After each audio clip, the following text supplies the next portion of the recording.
and good afternoon, good evening, and in some places around the world, good morning. Welcome to this week's new episode of the Xbox Factor podcast. I'm your host, Mr. BoomStick XL, and ladies and gentlemen, we have an outstanding show for you today. My goodness, we have a lot to get into, a lot to talk about, big numbers for the Xbox Series X and S, as opposed to, of course, the PlayStation 5. Guess what? Last generation, in some places, like in Europe, oh man, the PlayStation 4 slapped with beating Xbox almost in some locations 5-1. Well, that's not in fact the case here this time around. We're going to get into that. We also going to get into the big event that has been rumored by many people. Now, this started with as it should, on the Xbox 2 podcast with Jez Corden and Randall Thor. And they talked about this, 30-minute Nintendo Direct style event happening for January, early January for Microsoft first party. We're going to get into why that is incredibly important, why it literally has to happen for Xbox and its fans. Quite frankly, we've been sitting on our hands all of 2022. And as great as Xbox Game Pass has delivered, we have a lot of questions. And not to sound like a spoiled brat, folks, but I'm here to tell you my honest opinion on how I think this needs to happen is Microsoft needs to deliver to their fans. We've had a tough 2022 when it comes to first party games. And even though some of the ones that they did release did very well on Meta and of course, critically and commercially with the Xbox fans, it would be really nice for a roadmap. And one of the things that we're going to get into on this particular topic, and this comes the way of Retri, he seems to think the days of we got one more thing for you at the end of an event is gone. And if it is, I'm very saddened by that, because one of the biggest things that Microsoft specifically has been known for in many of their shows is giving us that one last thing. And to be honest with you, it's a missing art from these big shows. And I think that depending on the person, the show may be an 8 for you, and then you get this one last thing that just blows your mind and it moves it past to an 11. And I think that needs to happen more often than not. I'm sorry, I again, not to sound spoiled, but I do miss those days of the one last thing surprise. It needs to happen. We're going to get into that. We got Sifu. Sifu has, which was an indie title launched on the PlayStation 5, is finally coming to the Xbox in March. That's pretty exciting because Sifu, again, that's one of those games that unfortunately was critically widely accepted, but unfortunately, commercially, it didn't really move the needle. And after a week or so, no one was talking about it. I hope that this game does get some second life, so to speak, on Xbox. And it's going to be pretty interesting to see the sales numbers, because it's not coming into Game Pass as far as we know. And I always like to see smaller games that pick PlayStation first, and they don't do as well as the numbers according to the amount of people that own PlayStation 4 and 5s do. And I feel really bad for the small developer. But what brings me hope that change is on the horizon, folks, is that something like Sifu, that critically did well, didn't do as well commercially as I'm sure the developer would have wanted. Let's just say hypothetically, it does better on Xbox. What that is ultimately going to do, folks, is potentially pave a way for smaller devs to say, hey, listen, Xbox really shouldn't be ignored anymore because it's a platform with potential sales. I don't know. We're going to get into it, but let's get into the introductions. Let's start first with our special guest, who does not need an introductions, but he's going to get one, the best voice in the business. And if he's not in the next Gears, I riot. Crispy Bomb, what's going on, brother? How you feeling? Oh, what's up? It's good to be back. It's been a long time since I've had a Tuesday off due to the holiday. I get these rare occasions, and I was like, hey, boom, I'm available, and it's great to be here. And shout out to Squanch Games, man. Like you just said, Meta Who, because that game is blowing up. The young one's been playing it on Steam. He's enjoying the heck out of it, and it's one of those games that if you get the humor, you're gonna love it. Yeah. Yeah. It's, look, I said it yesterday and there were some people that agreed. Most people agreed. I did get some YouTube messages about people who says that what I was talking about was hogwash. And what I said yesterday, and I will repeat it right now for everyone in the chat and for all the panel members here. Um, there is a bias in media. If you think otherwise, good on you for for being that you know uh, having positive thoughts like that. You think that it's all even keeled, and it's not. Ladies and gentlemen, the truth of the matter is, and again, this is my opinion, take it, leave it, or throw it in the garbage, one way, I don't care.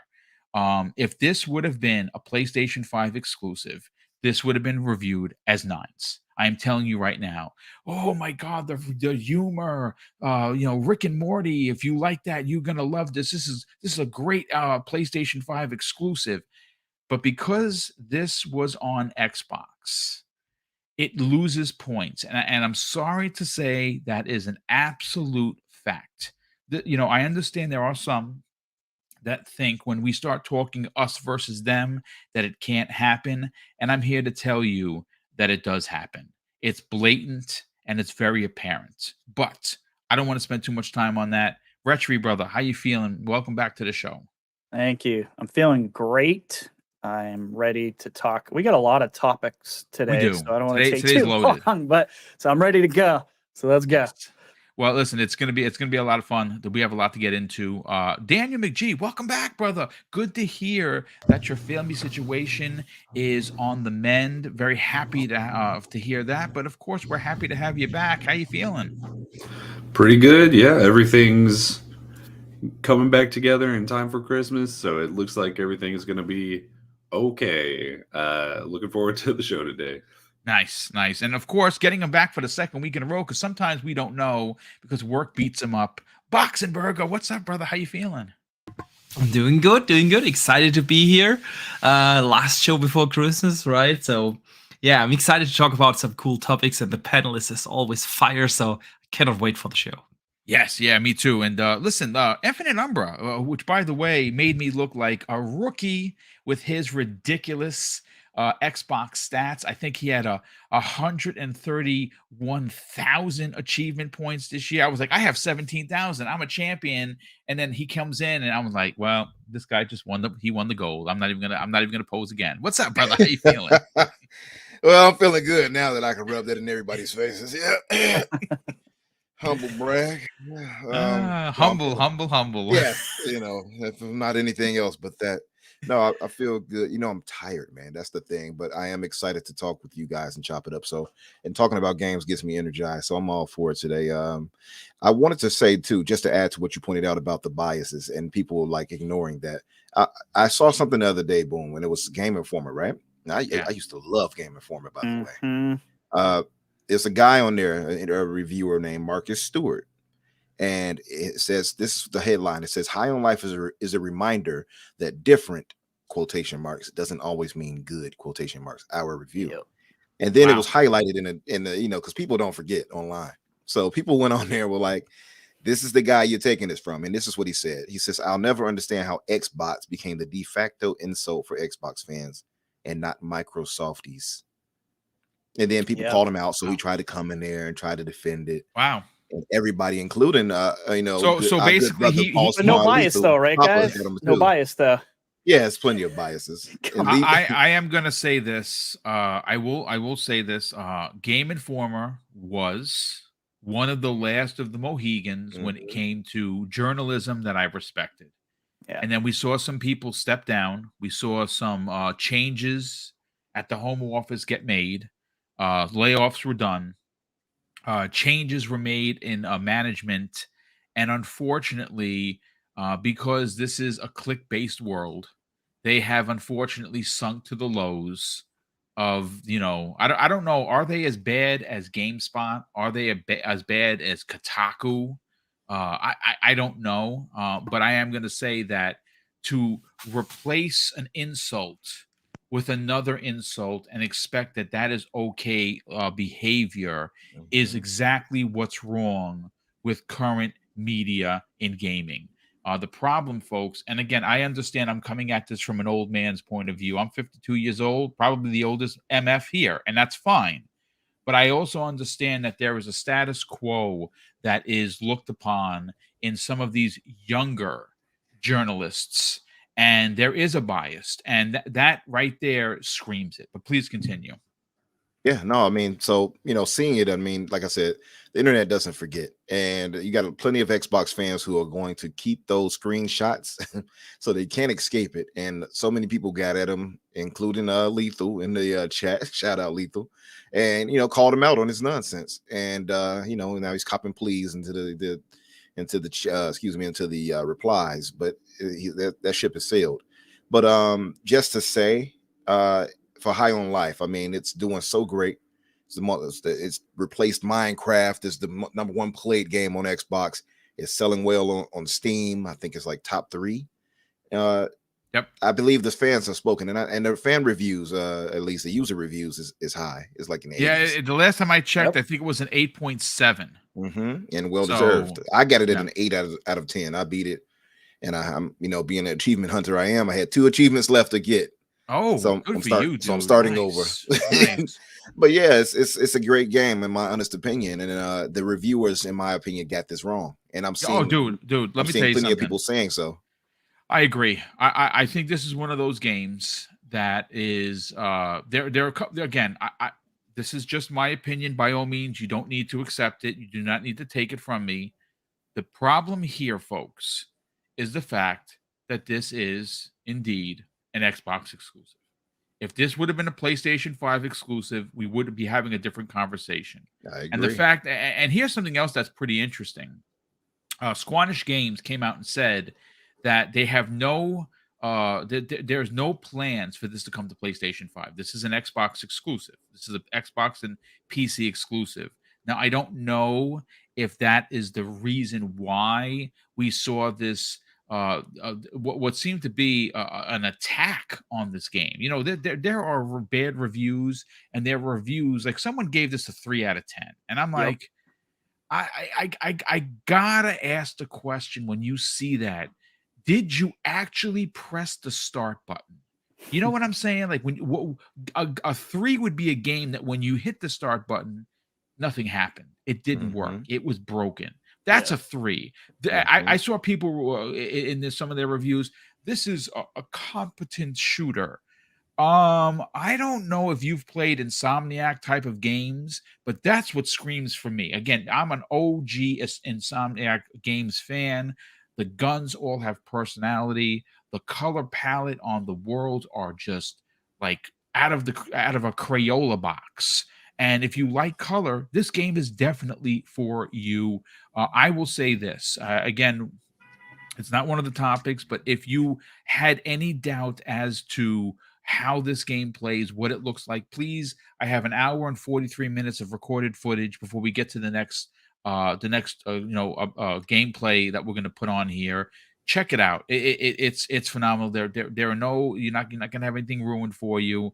Umber, I don't know how far I am to beating it, but I've already hunted and found the first 5 bounties. I think you have 3 more to go. 3 more to go. Okay, so yeah. I'm probably like 3/4 of the way. I am absolutely loving it. It's all I want to play. It's this and Vampire Survivors, which if you didn't get the DLC, if you have Game Pass, is $179, which is ridiculous, by the way. But folks, let's get right into one of the biggest controversies with Xbox in 2022, and that is the lack of first-party support. But that is more importantly than that, even though we understand as Xbox gamers, folks, we understand that for some logistic reasons, they didn't have a big showing in 2022. Now, some people will equate that with, well, they were trying to show the regulators that, they didn't have a lot. Obviously, look how that worked out with the FTC, not so well.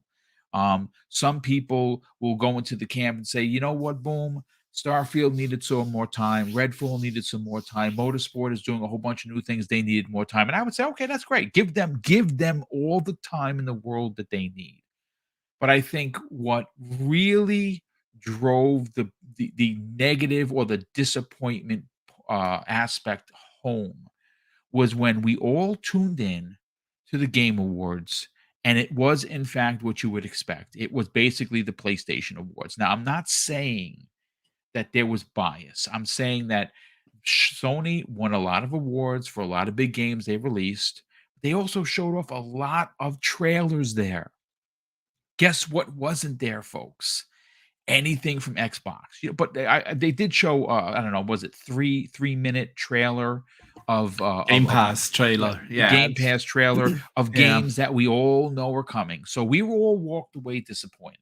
I mean, let's call a spade here. But thanks to Jez Corden and Rand Althor, two very, very good friends of this show and great friends of this community, we have word that Microsoft is expected to announce by the beginning of January that there is going to be a first-party event that's a Nintendo Direct style. Now, one of the biggest complaints I think a lot of us have gotten and given Microsoft is they just, like I said, say what you want about Nintendo and their Directs. I always think that they're fantastic. And even when they don't have, the quote unquote bangers, you know what I'm saying? They always do a great job of hitting you in the face with games. Well, if the rumor, folks, is that this unannounced event by Microsoft is supposed to be a direct style event. I'm hoping that the change in the way that they do the 2M's marketing and messaging will start out in early 2023, and it will start with this show. I want to go first to Crispy. Listen, again, this is a rumor, so we're just going to go based on the fact that it's a rumor. But my question to you is, how important is this to Microsoft? But more importantly, how important is this to the fans? Well, this better turn not into a rumor pretty quick, Boom. I'm just saying, because you need to give us something here. This year has not been what we wanted it to be. We thought we were getting Starfield and Redfall, but then to end it the way you did, yeah, Xbox, not happy with you. It's time to show something. I don't care what you want to try something new. Go ahead. Now's the time. I mean, you want to go more in towards the state of play, Nintendo Direct style, and give us updates and stuff like that. That's what we kind of been saying to you for a while. Please do it. But to not have updates or something on the Game Awards stage. I mean, the games we already know about that are coming out at some point. It was very strange. Now, maybe you're just saying, you know what? There's going to be all eyes on PlayStation. They're nominated for so many awards. And then you got From Software there, doing their thing. And it's like, maybe we're just like, we're just going to be hands off of this. But for your fans, people that specifically have Xboxes that, tout Game Pass and the value of it, this year has been extremely disappointing. Yeah. And, you need to do something. And like I said, if you want to start trying something new, by all means, okay? Because, some of the shows you've done before, we don't want the talking. We want very minimal talking. We want to see the games, see the progress. If you want to show something at the end, which some state of plays have done, like an update that you wouldn't expect or something like that, that's all fine with me. We do have E3 coming back, so I'll give them a break on that type of thing. Yep. But when it comes down to it, you need to give us, at least a better window of when these games are coming, because we are getting very frustrated. And, I am one to say, dude, if you don't give us something within the first 3 months, you're going to have a lot of not happy Xbox gamers that have been sitting here for a long time waiting for you guys to get your shit together. Okay. And you know something? You're not wrong for that. You are absolutely on point. I think that we have waited an entire 12 months. And again, we were treated very early, Crispy, to the news of ABK, but it can't be acquisition news all the time. What I think we all want is, what big games, first party games are coming, and this is an opportunity for them to really let us look behind the curtain. Yeah, and that's the point. Like you've given us little updates about Starfield, stuff like that. I understand that, but at the end of the day, we want to see more gameplay. We don't want to just see a trailer. So we give us some gameplay, even if it's just Starfield. Do what they've Yes. done with State of Play. That's fine with me. Okay, because we really want to know. I mean, if this world's this big, you ain't gonna spoil it for us because we're gonna make our own story. You know what I mean? And that's the whole point of a Bethesda game. So, just give us something, even if it's Redfall, like we gotten like a little like chunk, and then it's just like it looked like it was almost done, and then you're like, oh, well, we're not going to talk about it anymore. And it's like, dude. Well, that's not true. They have shown actually quite a lot of Redfall after the Bethesda showcase. No, but it looks done. Like, and then it does. I'm just saying they have shown a lot of extra footage. Like there is 30 minutes of gameplay out there. The problem is that they never talked about it. They didn't even tweet it on the official account. They never mentioned it on any other socials. Yes. But the things are out there. You just have to watch it on YouTube. It's out there. There's tons of. Yeah, that's the problem. That communication is so piss poor. The 2 M's, brother. We talked about it briefly yesterday on the Xbox lunch break special. One of the biggest problems that Microsoft needs to address, and I know that they're listening, and I will say this, the fact that they listen to this small show, I'm humbled beyond words. So when I say, when I have critique or I criticize or I want better, it's because I'm a diehard Xbox fan who is tired of making excuses. And the truth of the matter is exactly what Boxenberger just said. And another example is the Wu Long. Did anyone know that they were doing a Wu Long thing? Yeah. No Exactly. one knew. No one knew. They didn't, and it's That's their why big only 3,000 people saw it. Yeah. Yeah, not even a single that's tweet true. on any of the official accounts about It's bonkers, and it needs to be addressed. Listen, I get it. Absolutely. I understand that they like the grassroots, and what I mean by that is people like us. Yeah. We all have our own shows. We're all guests on on other shows. We get on there and we talk about Xbox. We get excited. It's got to be more than that. You're a $1 trillion company. Spend the marketing dollars. Okay, we can come and help on the back end. We shouldn't be the first line of defense because we're not getting a dime for it. And I don't do this for money, folks. I do this for the love of gaming. I do this for the love of community, but can't be that alone. You need to I don't want Microsoft to be Sony. I don't want them to do that, but I want them to take a look over on the other side of the green grass and say, you know something? Maybe we need to do a little bit what they're doing. Because when they advertise and they shove it down your throat. Now, maybe you don't have to be as as big as Sony, but you got to do better, 100%. So, Crispy, anything else that you want to add to this rumored show and how big this could potentially be for Xbox and its fans to start off 2023? I mean, I'm going to hold my expectations at this point. Okay. Luckily, I didn't have any huge ones for the Game Awards. I thought we'd see something, but, come on, man, you failed us. It's time to give us something. I mean, me personally, I would love to see something new or, just a quick little sneak peek, you know what I mean, into something, even if it's just a title screen. I mean, Sony's good for that. When the God of War Ragnarok, it was basically just a title screen for the most part when they teased it. And it's like, you can do that with some of your IPs here. And, like, even if it's like you did it with Fable that one time, like you can do something like that just real quick. Just say, hey, we hear you. You know what I mean? That's really what I'm looking for. Some a little fluff in the pillow, as we like to call it.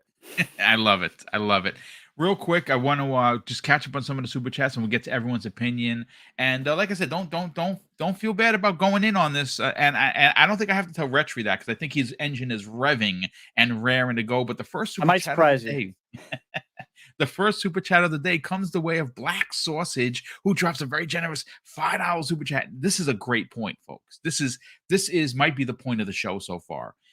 He says, with the success of High on Life, Xbox should invest in Squanish games, either in publishing or purchasing, and check this out, folks, create a new Conquer Oh my Mhm. God, yes.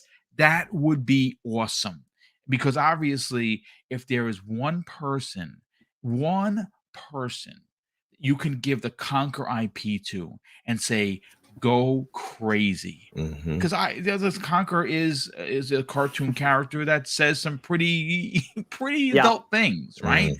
And everyone, including myself, who, as much as I love Banjo Kazooie, would love nothing more than a new Conquer. And could you imagine That's the a really good same idea. dude that did High on Life, that writes all of the dialogue for Rick and Morty, to take over Conquer? Oh my God, Yep. that is great. He'd have to tone down his Rick and Mortyisms a bit. Yes. He because would have, Yeah. yes, it would he have to. curses Okay, very particular, but yes. I was Instead gonna of say 11, we can keep it at like maybe a 7. exactly. But what would you all say though between them or Double Fine if you I had would. the choice? I'd rather Squanish, because I Me love too. Double Fine. Double I Fine think all Double day. Fine is awesome, but I don't think Double Fine wants to do it. Yeah, I To don't be think No, honest they with you, probably don't, they but are they would do a better working. job. Yeah. They would probably do a better job Gameplay because, wise, probably. yeah, I mean, just look at Like game Psychonauts 2, mechanics. perfect example Yep. of hitting it Mhm. at a home Love run. Psychonauts too. Yeah, great and fantastic game. But let's we have one comes and this one's nice. Ray Oid in the chat not only drops a $5 super chat, folks, he has put out there a code for Need for Speed Unbound for the Series X or S. He says, happy holidays, everyone. Code provided by the EA Creator Network. Wow, dude, that is very kind of you to do. Thank you so much for that.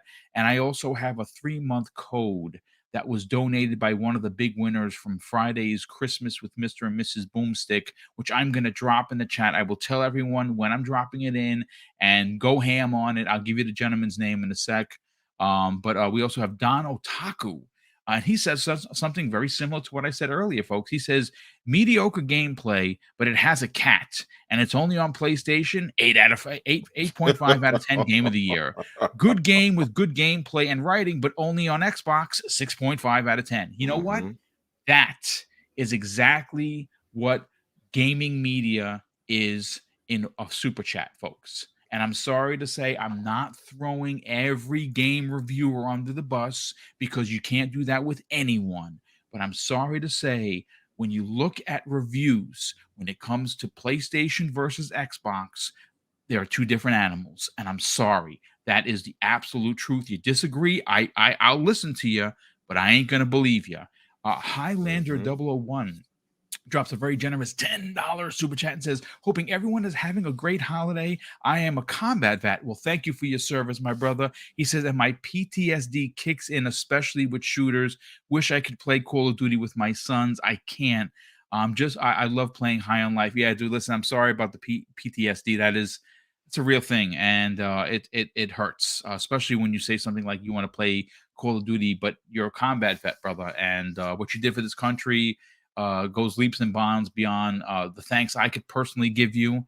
Listen, you play what you like, and High on Life, at least you're enjoying. So thank you so much for your service, and thank you for your generosity.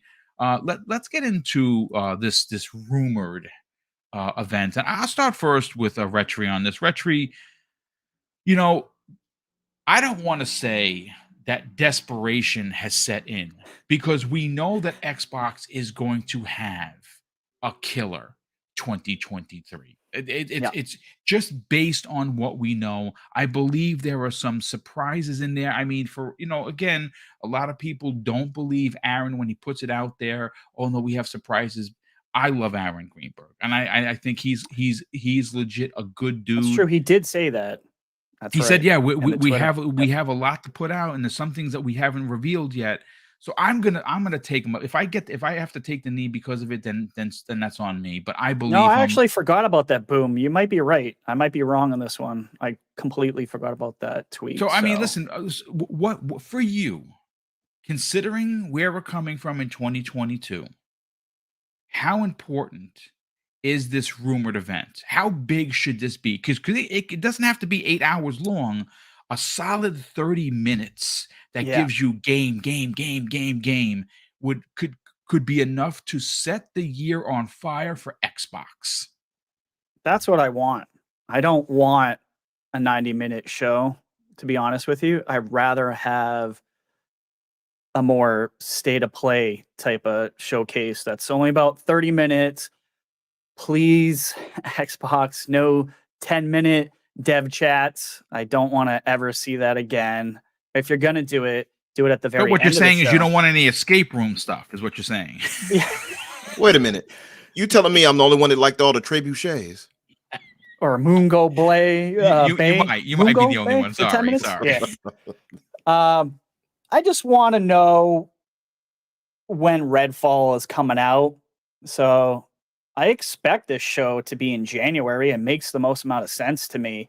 Maybe we get an update on Hellblade 2, because I'm still in the air if that comes out next year. I think it might be early 2024. And I want to see some Starfield. I want a date on Starfield. Well, I don't see why we shouldn't get a date on Redfall, Starfield, Forza, obviously the big three. And I would like a surprise. Like, I would like to see maybe something from State of Decay 3, maybe Fable or Indiana Jones for that matter. That'd be great. Avowed. I would love to see something from Avowed, but I just don't see that happening.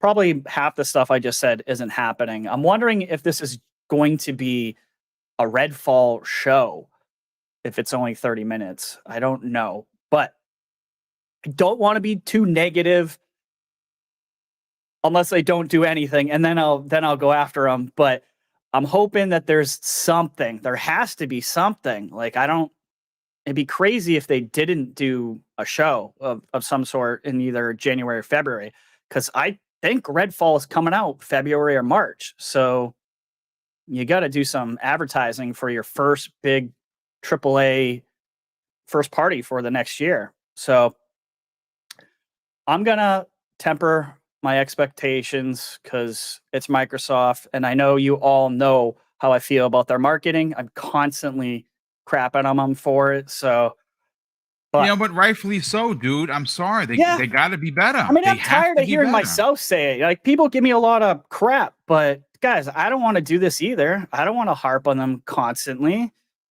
but they just missed 100 million people and chose to show it to 6,000. I think it ended up being after everyone watched Wolong, which most people didn't even know existed.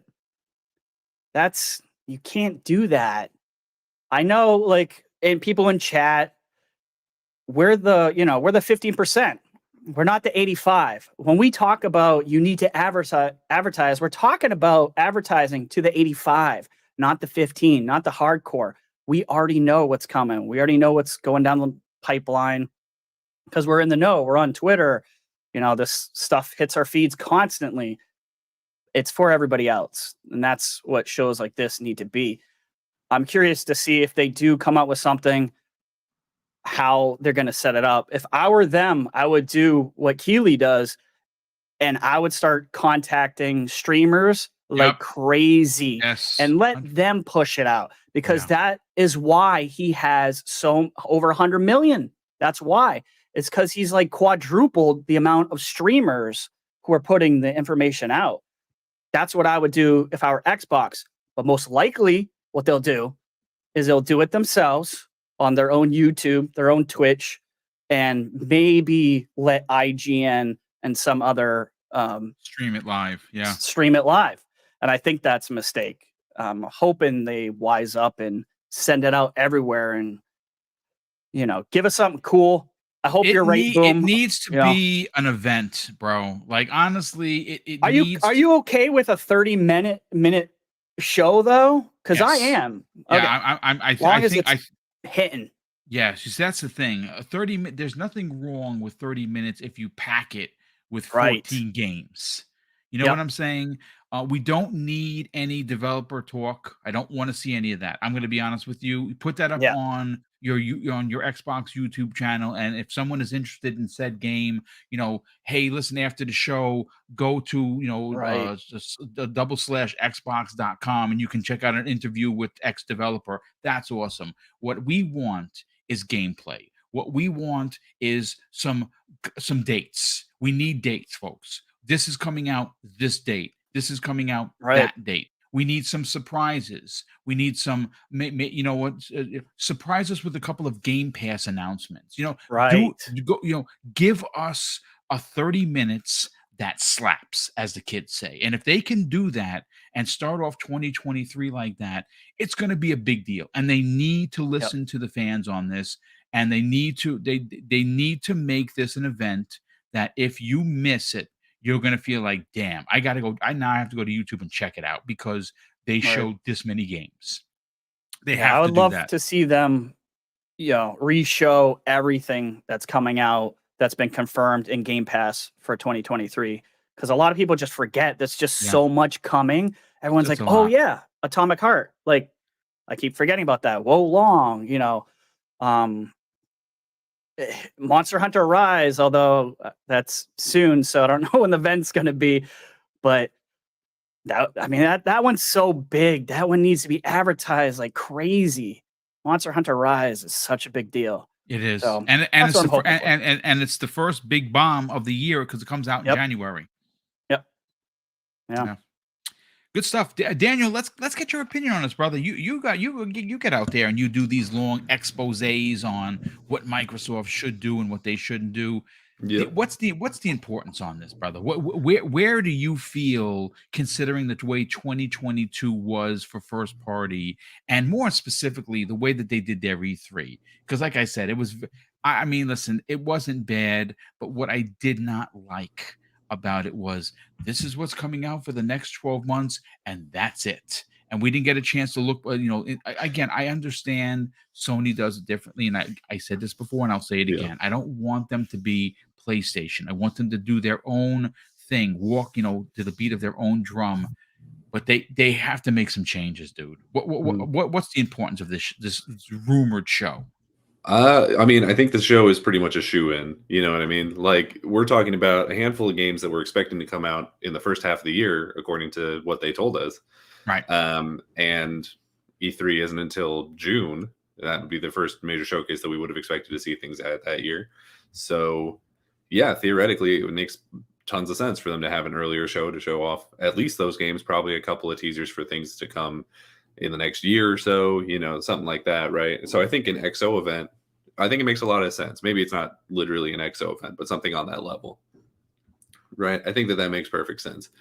I'm not, you know, I think that their E3 was fine. Like, I think that that's pretty much exactly what they needed to do, because at the time everyone was saying, oh, but what's, like, we know all these things that Xbox is doing down in the future, but what are they doing, you know, this year? What are they doing for the next 12 months? And so that's what they showed us. You know, they showed us exactly what they needed to, and then everyone was like, but I want to see more. And it's like, all right, dude. And it's sort of been this really funny ongoing thing with Xbox this year, where they have shown up to like every single event all year, right? Like they had their own E3 showcase. They showed up at Summer Games Fest. They were basically owned TGS as far as the West was concerned. They were at Gamescom. They've done tons of indie showcases. Like, they've done all of this stuff. And then they didn't show up at the Game Awards. And a lot of people are really upset about it. And I'm like, where were you all year? Like, where were you at? Because it's like, realistically, all that they're going to show us is things that they're just going to show us probably at this showcase, but it's all things that we would have already have seen, right? Like, they're going to show us more Redfall, and it's like, do we really need to see more Redfall? Because we've seen it like 10 times at this point. You know, they're going to show us maybe some more Starfield, right? Like, if they gave us the dates, that'd be cool. Like, it's a missed opportunity that they weren't at the Game Awards for sure, but it's not like, oh my God, they abandoned the fans, which is what I've heard from a lot of people online. You know, I think for sure it would have been better for them if they were there. Like, it's always a great marketing opportunity because there's a ton of people who watch, but like, also the people who watch award shows are people who would probably already know that these things are coming out anyway. So I don't know, like, necessarily. Yeah, I don't know so much about that. I don't know if I agree with that at all. Who do you think is watching this award show that doesn't already know what an Xbox over is? 108 million people? Right. Yeah, I don't think all of those are hardcore. Who watches an award show that doesn't? Who watches an industry award show that isn't tuned into that industry? Like, what other reason are they there? It's of course they are interested in gaming. Or watch any other things that you don't normally care about? I do.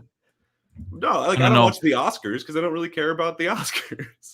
No, but Right? there's, You know what movies are, something, right? yeah, but there's Yeah. something to So be said. There's we get- something to be said, Boxenberger, and I agree with you about the zeitgeist of this show. The Game Awards is the one show that everybody, even the mediocre gamer, knows about because it is the pinnacle event known as, oh, if you want to see the best trailers for gaming, even if you're not a diehard gamer, if you listen, I just don't know that that's true. Like I'm reading the chat, and all I'm seeing over and over again is none of my friends even knew that the Game Awards were happening. Like over and over again, you know.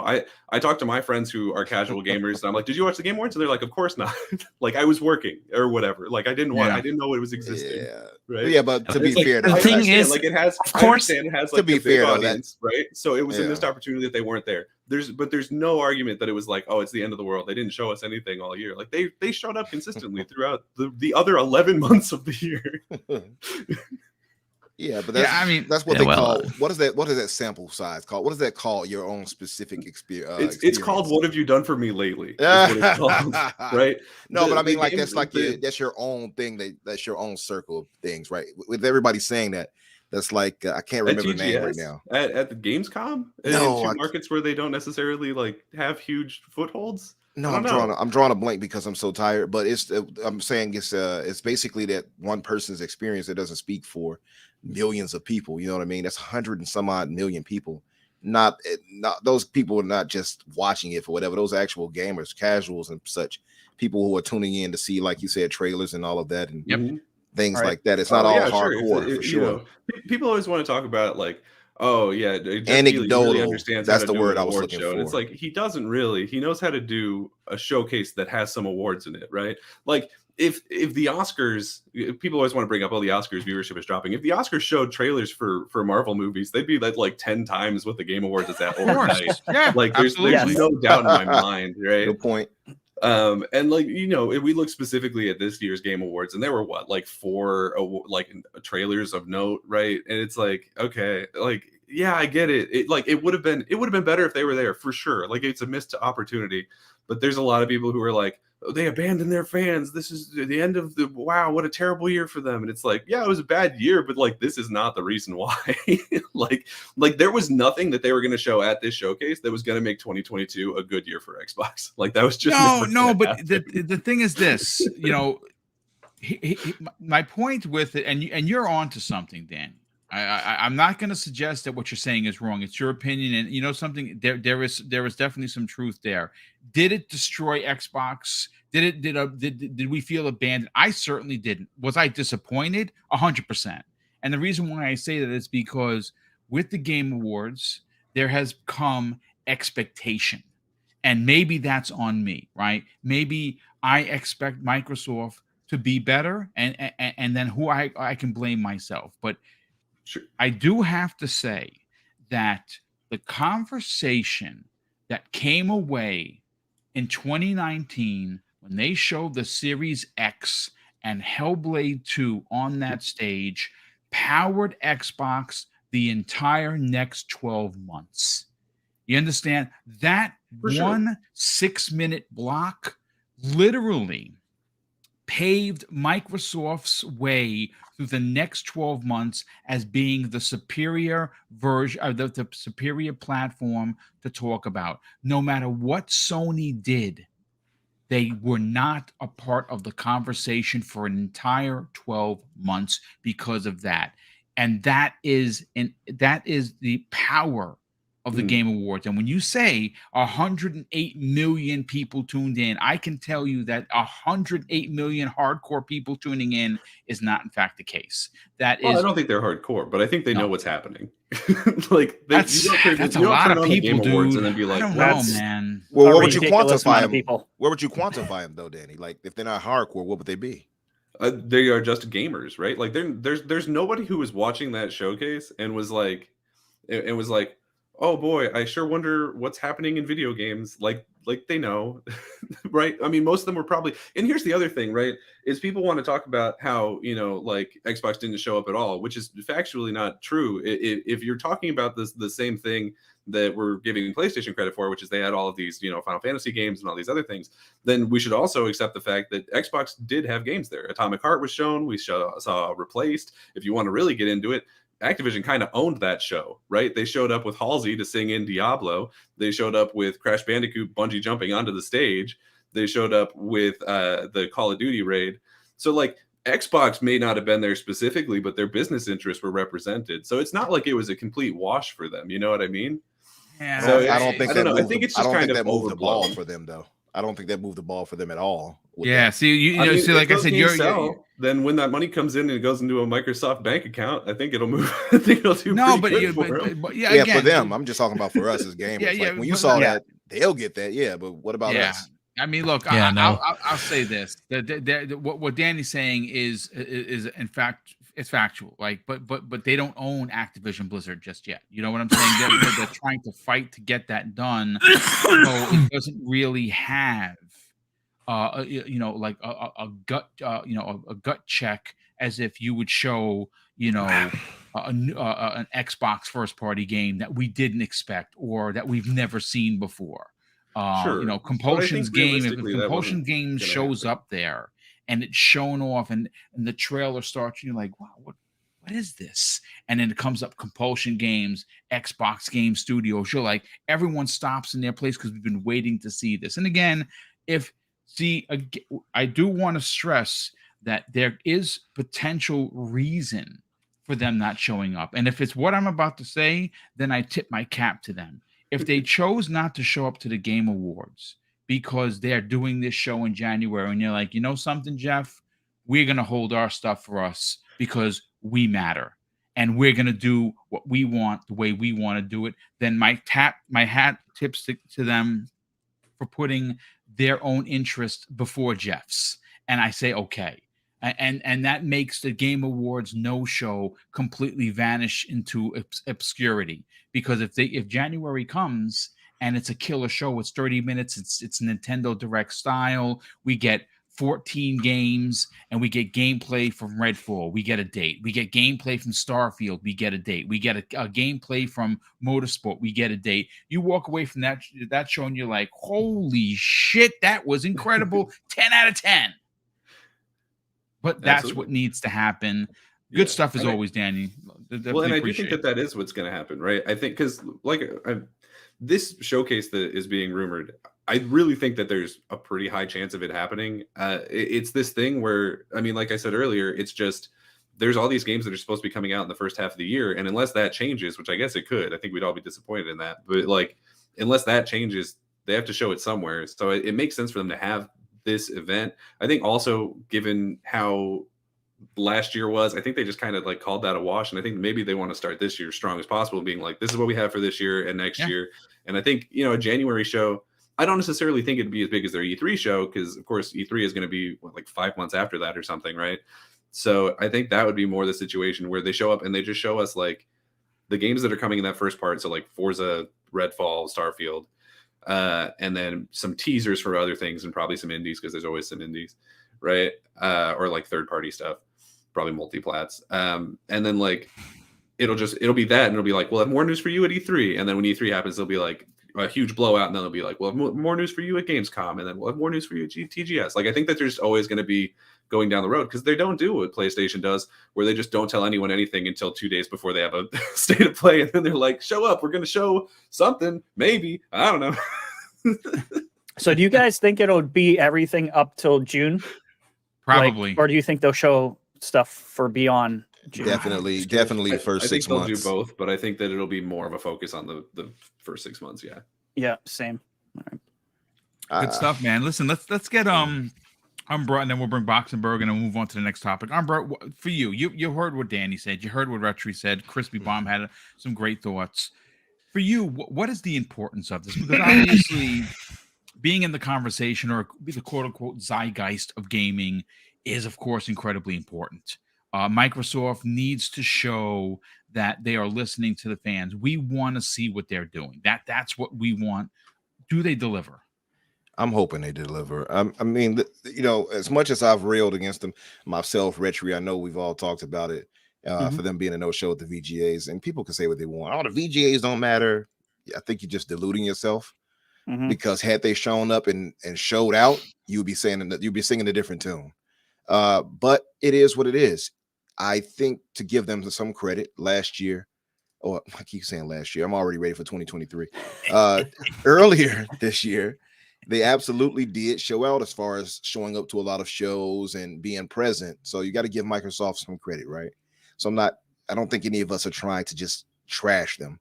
We're just disappointed in them not doing that for, the VGAs and being visible, especially since we had no AAA first party games this year.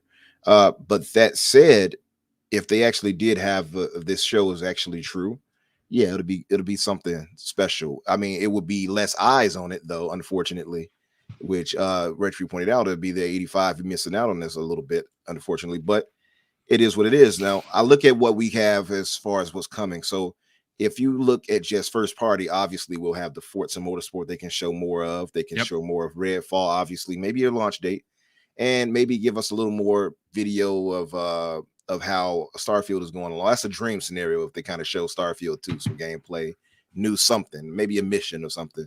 And like you all said, none of those developer talks for this. Try to keep it to 30 minutes. And if they keep it tight with a bunch of games they show back to back, I don't think any of us can complain.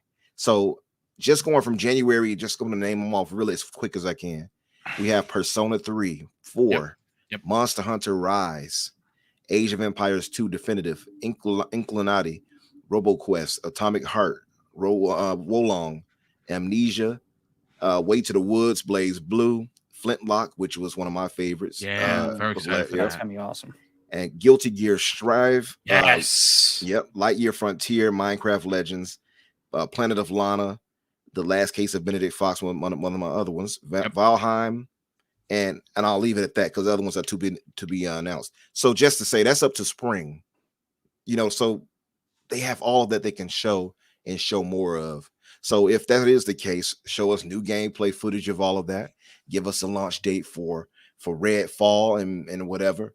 Yeah, I'll be content with that. Absolutely, I'll be content with that. I mean, I don't know if it'll necessarily erase them missing out on so many potential customers at the VGAs, but as a gamer, I'm going to be content with that personally. So, I mean, what else? What would I complain for with that? You know what I mean?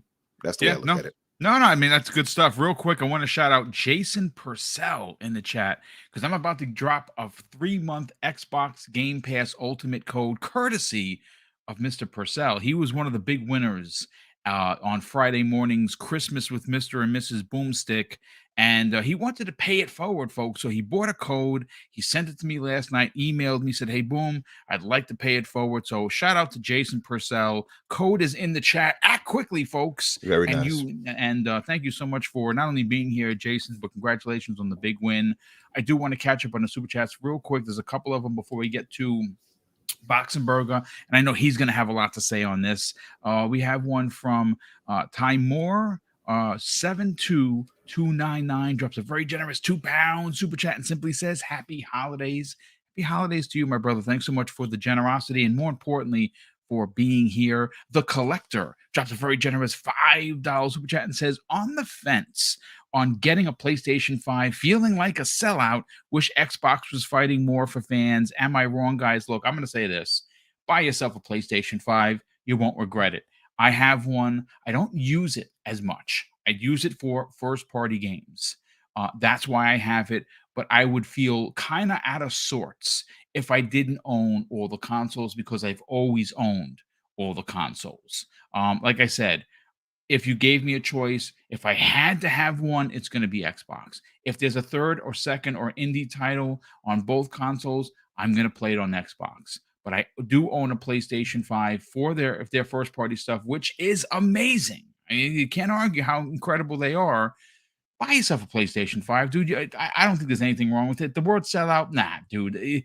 Play what you want, where you want, and don't care what anyone says. So thank you for being here. Thank you for the generosity. Arigato, sir, drops a very generous $2 super chat, and he says this: he doesn't want no cringy influencers making jokes, just show games. Yeah, the last thing I want is someone coming up there to say that they use Xbox for Netflix. If they do that, I still remember I'm that. pulling my mohawk off live on the air, slapping it to the side, and I'm just going to shave myself bald. I'm telling you right now, don't do that, and don't make me rip off my mohawk. It's my midlife crisis, so please save the mohawk.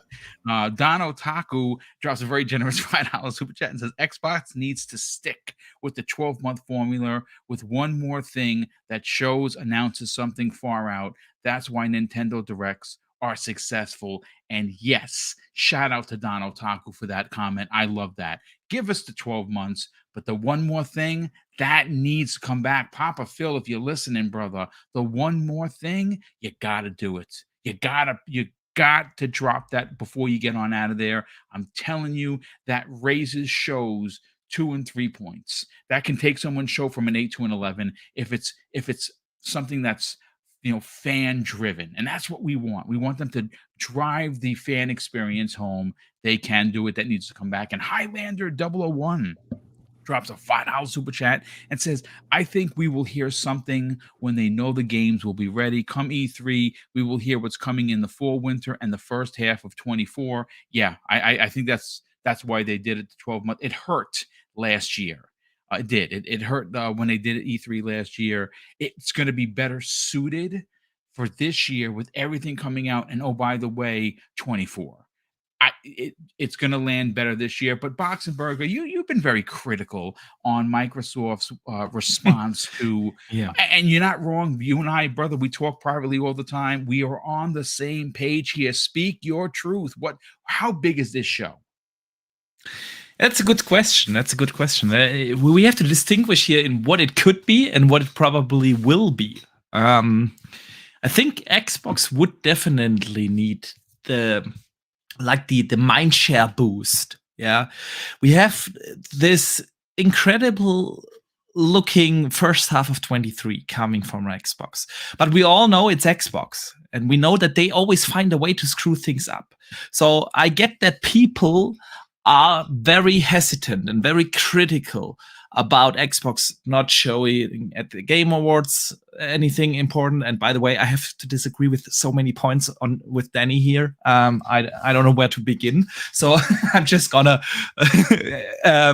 explain my mind here. Should have taken notes, man. So the thing is, I get that Xbox not showing at the Game Awards is a mistake. It is.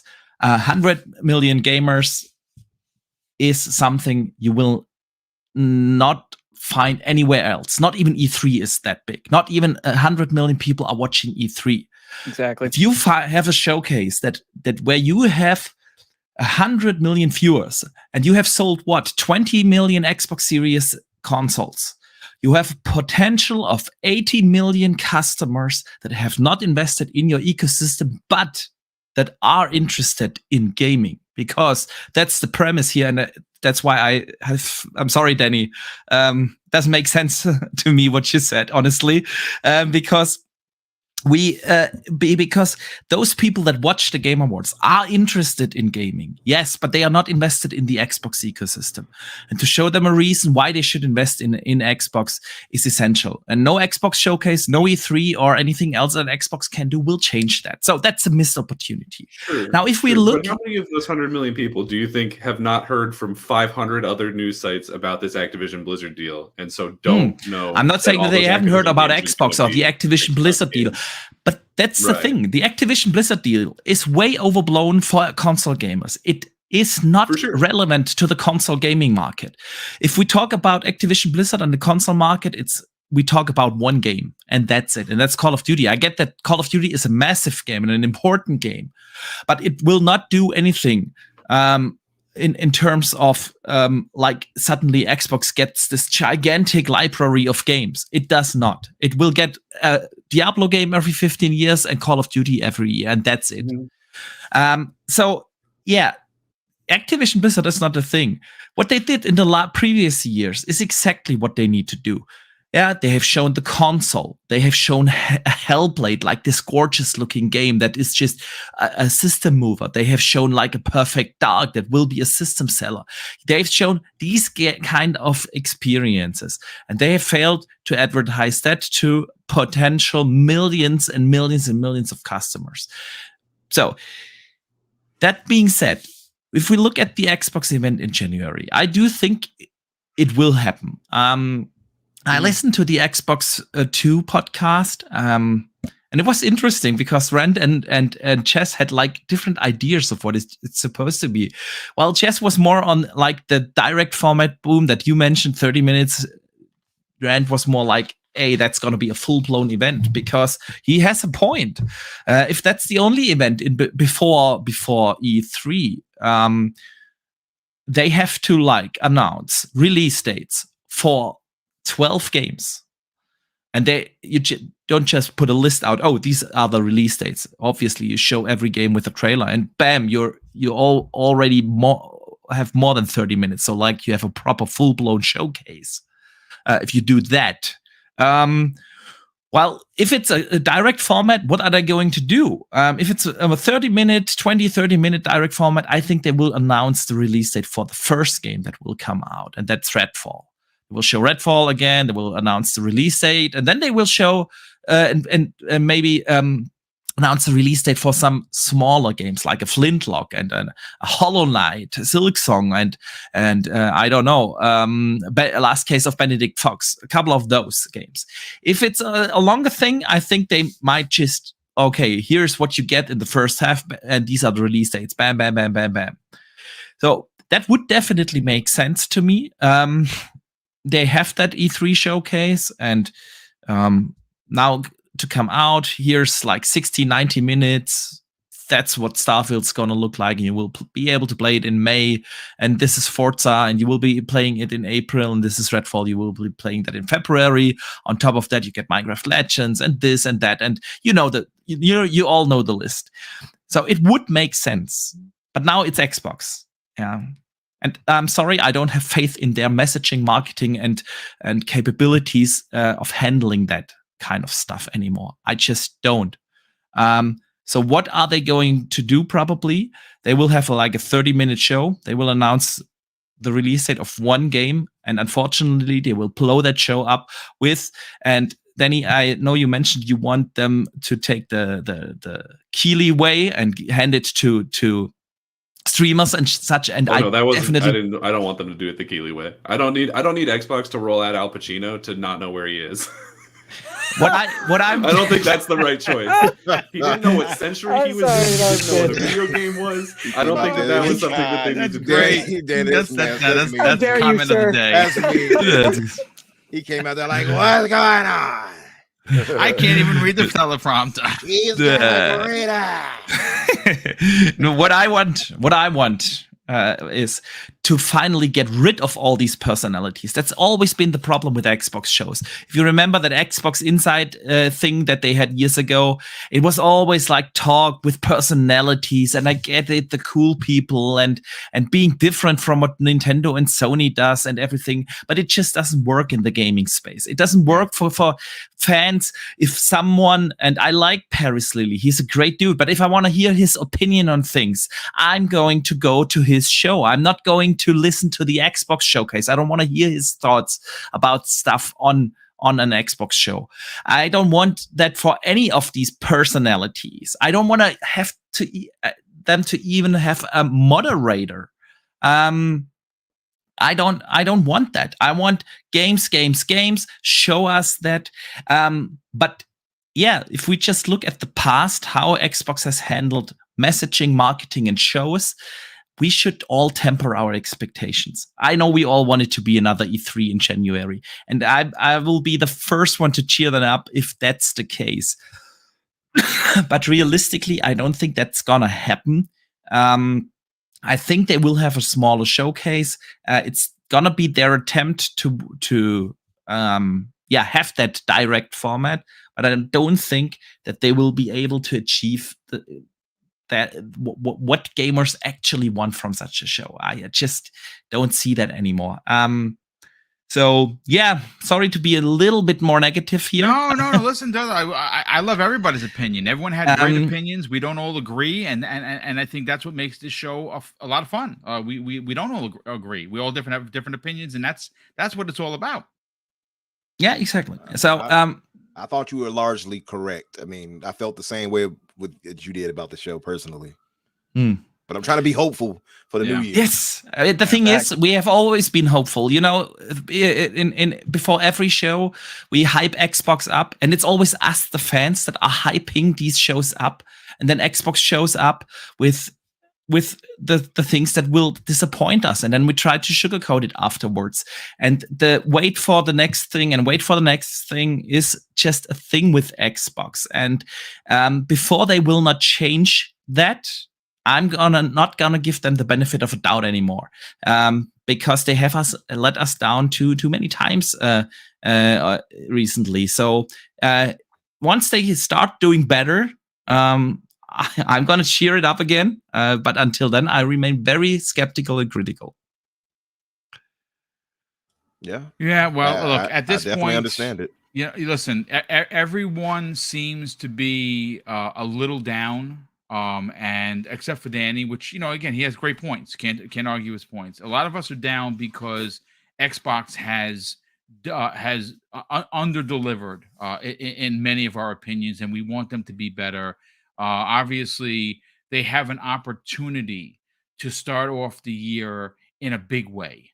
And I hope that, in fact, does happen because, again, we know on paper that they're going to have a great 2023, right? We know that for an absolute fact, but it would be pretty cool to actually have that in front of us on display to start off 2023 and be like, wow, not only did we know these things were coming, but holy cow, they showed it to us. And oh, did you see the one more thing that we hope comes back? I think there's a lot to be said about it, but I do want to move on to the next topic. And, obviously there's a lot to get to, and we're not probably going to get to everything, unfortunately, because this is only a 2-hour show. But I do want to talk about this potential $3 a month Xbox Game Pass. So this is something that Retro has been chomping at the bit to get into. Now, what are we saying here? Well, there's a rumor that Microsoft is going to introduce an ad-based Game Pass subscription edition in the form of it only being $3 a month. $3 a month with ads, and one of the caveats is games don't drop into the service that are new for 6 months. Kind of something similar to the way that they do it with the EA Vault, right? Games come out, and 6 months later in the EA Vault is your Need for Speed, is your Madden, is your whatever. For me, it doesn't even register because I would gladly pay for my $15 a month for everything I'm getting. But for the casual gamer who is, the one thing that this ideology of a $3 Game Pass is driven by is how people think, how consumers spend their money. If $3 doesn't even get you a cup of coffee in Starbucks, unless you get the thimble, like, oh, can I have a cup of coffee? And they hand you a thimble, and you're like, wow, $3, great, right? This is ad based. We know that a lot of people do spend the money and the little of money on an ad based thing because they're like, yeah, I don't care if I have to watch an ad before I watch the new show on Hulu, or midway I get to see something about Cheetos or something. That's not for me. That would annoy the H out of me, and I don't know how stacked these ads are going to be. Is it going to be one ad? Is it going to be that you start a game and then it's at the end? Or do they work it into the cutscenes? I don't know what they're going to do. For me, it doesn't. Like I said, I'm talking about it because people in the chat are talking about it. People on social media talking about it. I thought it would be a good conversation because not a lot of podcasts are going to cover it, and that's what I like to do on this show: is talk about things that you're not going to hear everywhere else. Retro, I want to start first with you. Mm-hmm. Is there room in gaming for an ad-based $3 a month game pass? Sounds like there might be, according to Microsoft. Yeah. I'm of two minds of this. I'm like you, Boom. I wouldn't touch this with a 10-foot pole. But, and this is a big one, that doesn't mean it's not for somebody. Yeah. I do like this, that it's lowering the price for low income families, gets them into the conversation. Yep. Yeah, there's definitely a lot of negatives to this, but it's $3. $3.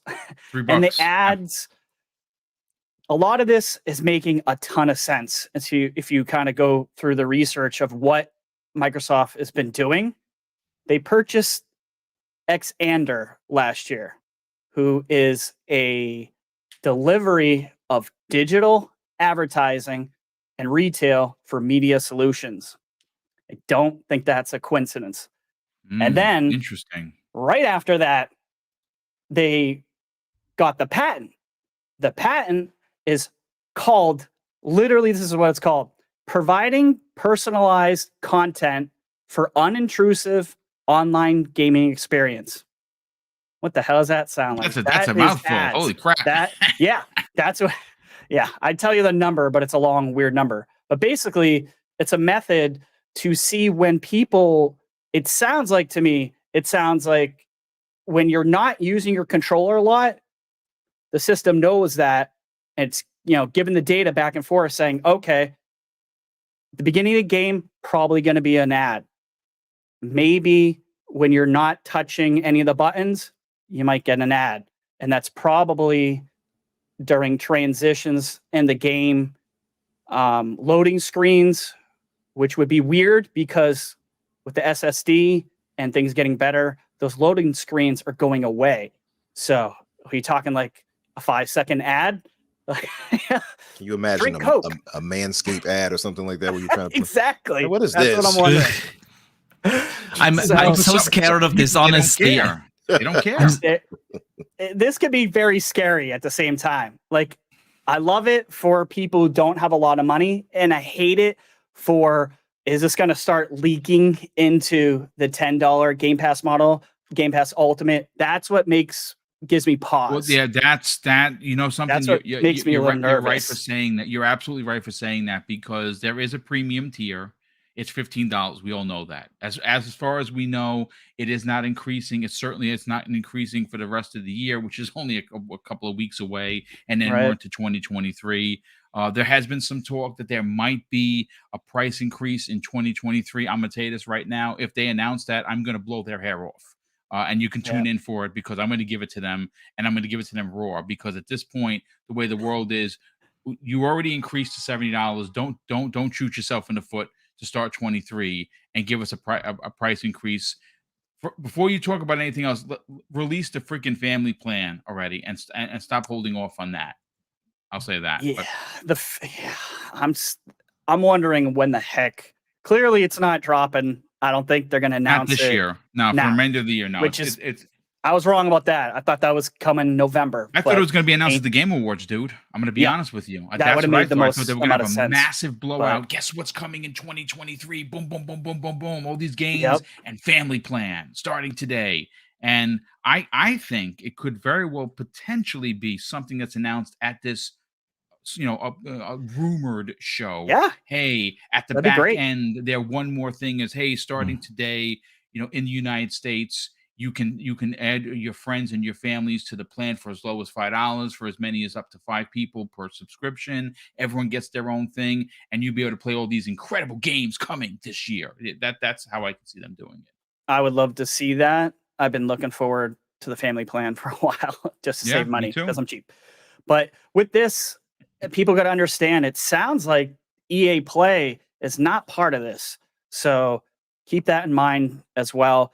The games cannot be streamed. They have to be downloaded. You're talking about the $3 plan. I'm talking about the $3 plan. Yeah, Yes. It's there's bare a lot bones. It's stripped. It's stripped out. But for $3, it doesn't sound bad to me. Look, I'm gonna say this. Look, folks. I love being real. I grew up with one income. It was my pops. He was the breadwinner. Mom stayed home with the boys, and she raised us, right? And pops took care of the bills.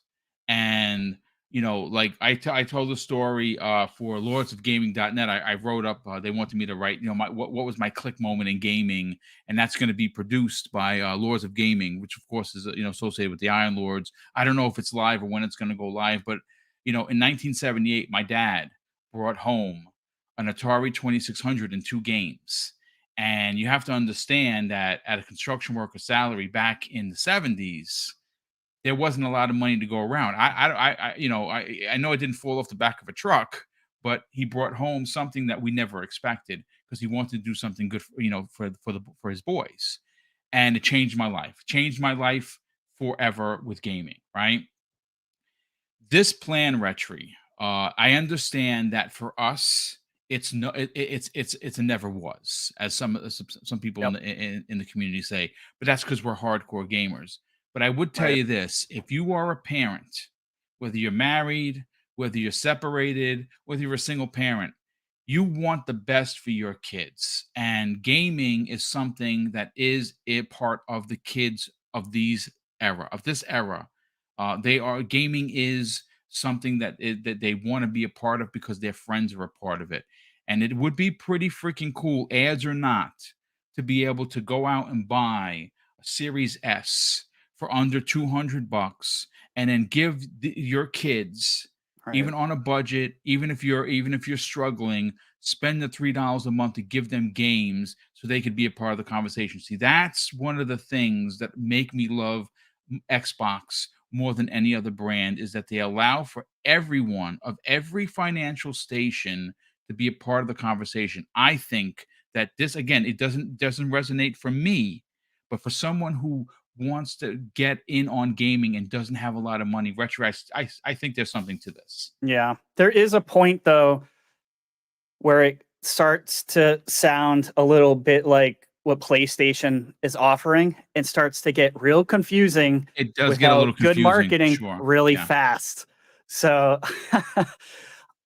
it definitely seems to me like this is coming, and it's just a patent. There's plenty of patents out there that just never happen. They never see the light of day. A lot of hardware patents from Microsoft just never happen. So this could be, nothing. But if it does happen, they have to make sure people understand the different tiers. The two M's, brother. I keep saying it. It's the most important thing, and Microsoft is a little light with the two M's, and that's marketing and messaging. And they don't do it as good as they did it in the 360 era. I don't know what has happened, but they definitely need to make some changes. Shout out to Kay Asante in the chat who says, "Preach, boom." Most folks never think about that.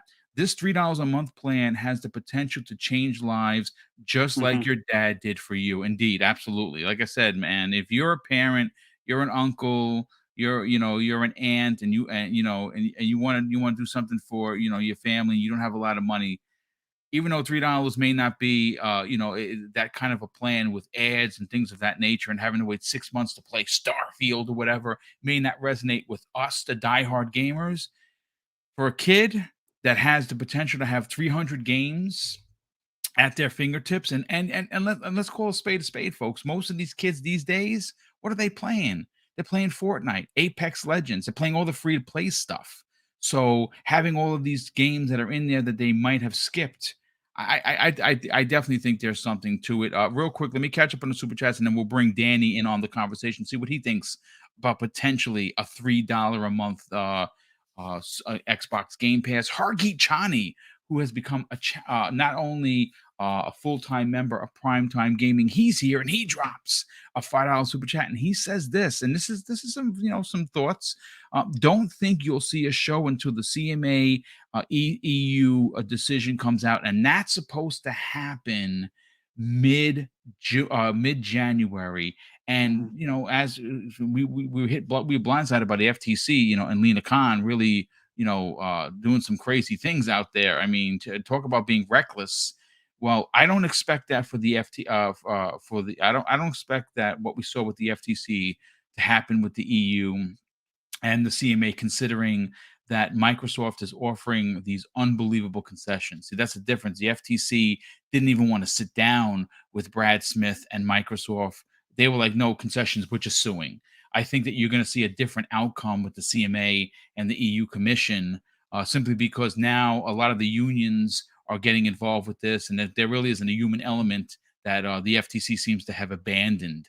And Lena Khan's hell-bent, chance to actually win a case, which she's going to lose this, and that'll be number 7. At that point, they need to remove her from her seat because she's a failed leader at that point, and she's wasting millions of taxpayer dollars on stupidity.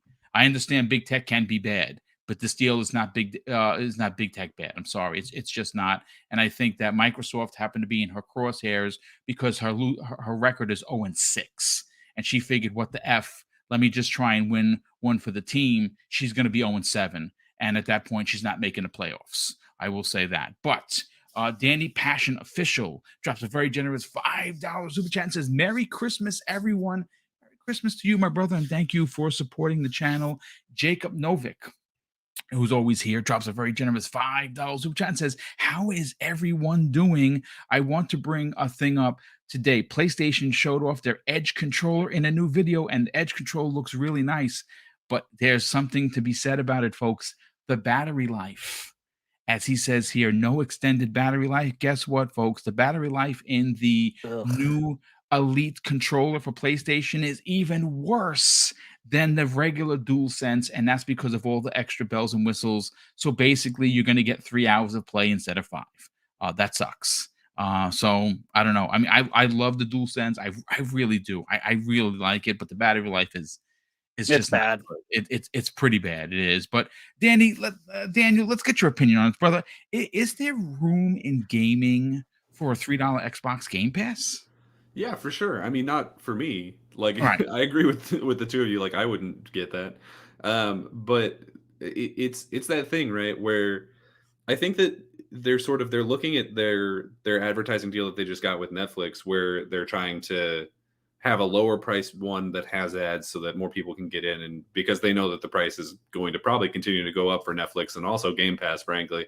And so having a lower, rent option is really helpful. It lets people get in, not just lower income people, in the States, but also, people who already have like a ton of subscription services and don't necessarily want to jump in on another $15 subscription or whatever, right? Because that's kind of how we live now, is everything is a subscription service. I'm pretty sure healthcare is going to be a subscription service in a minute here.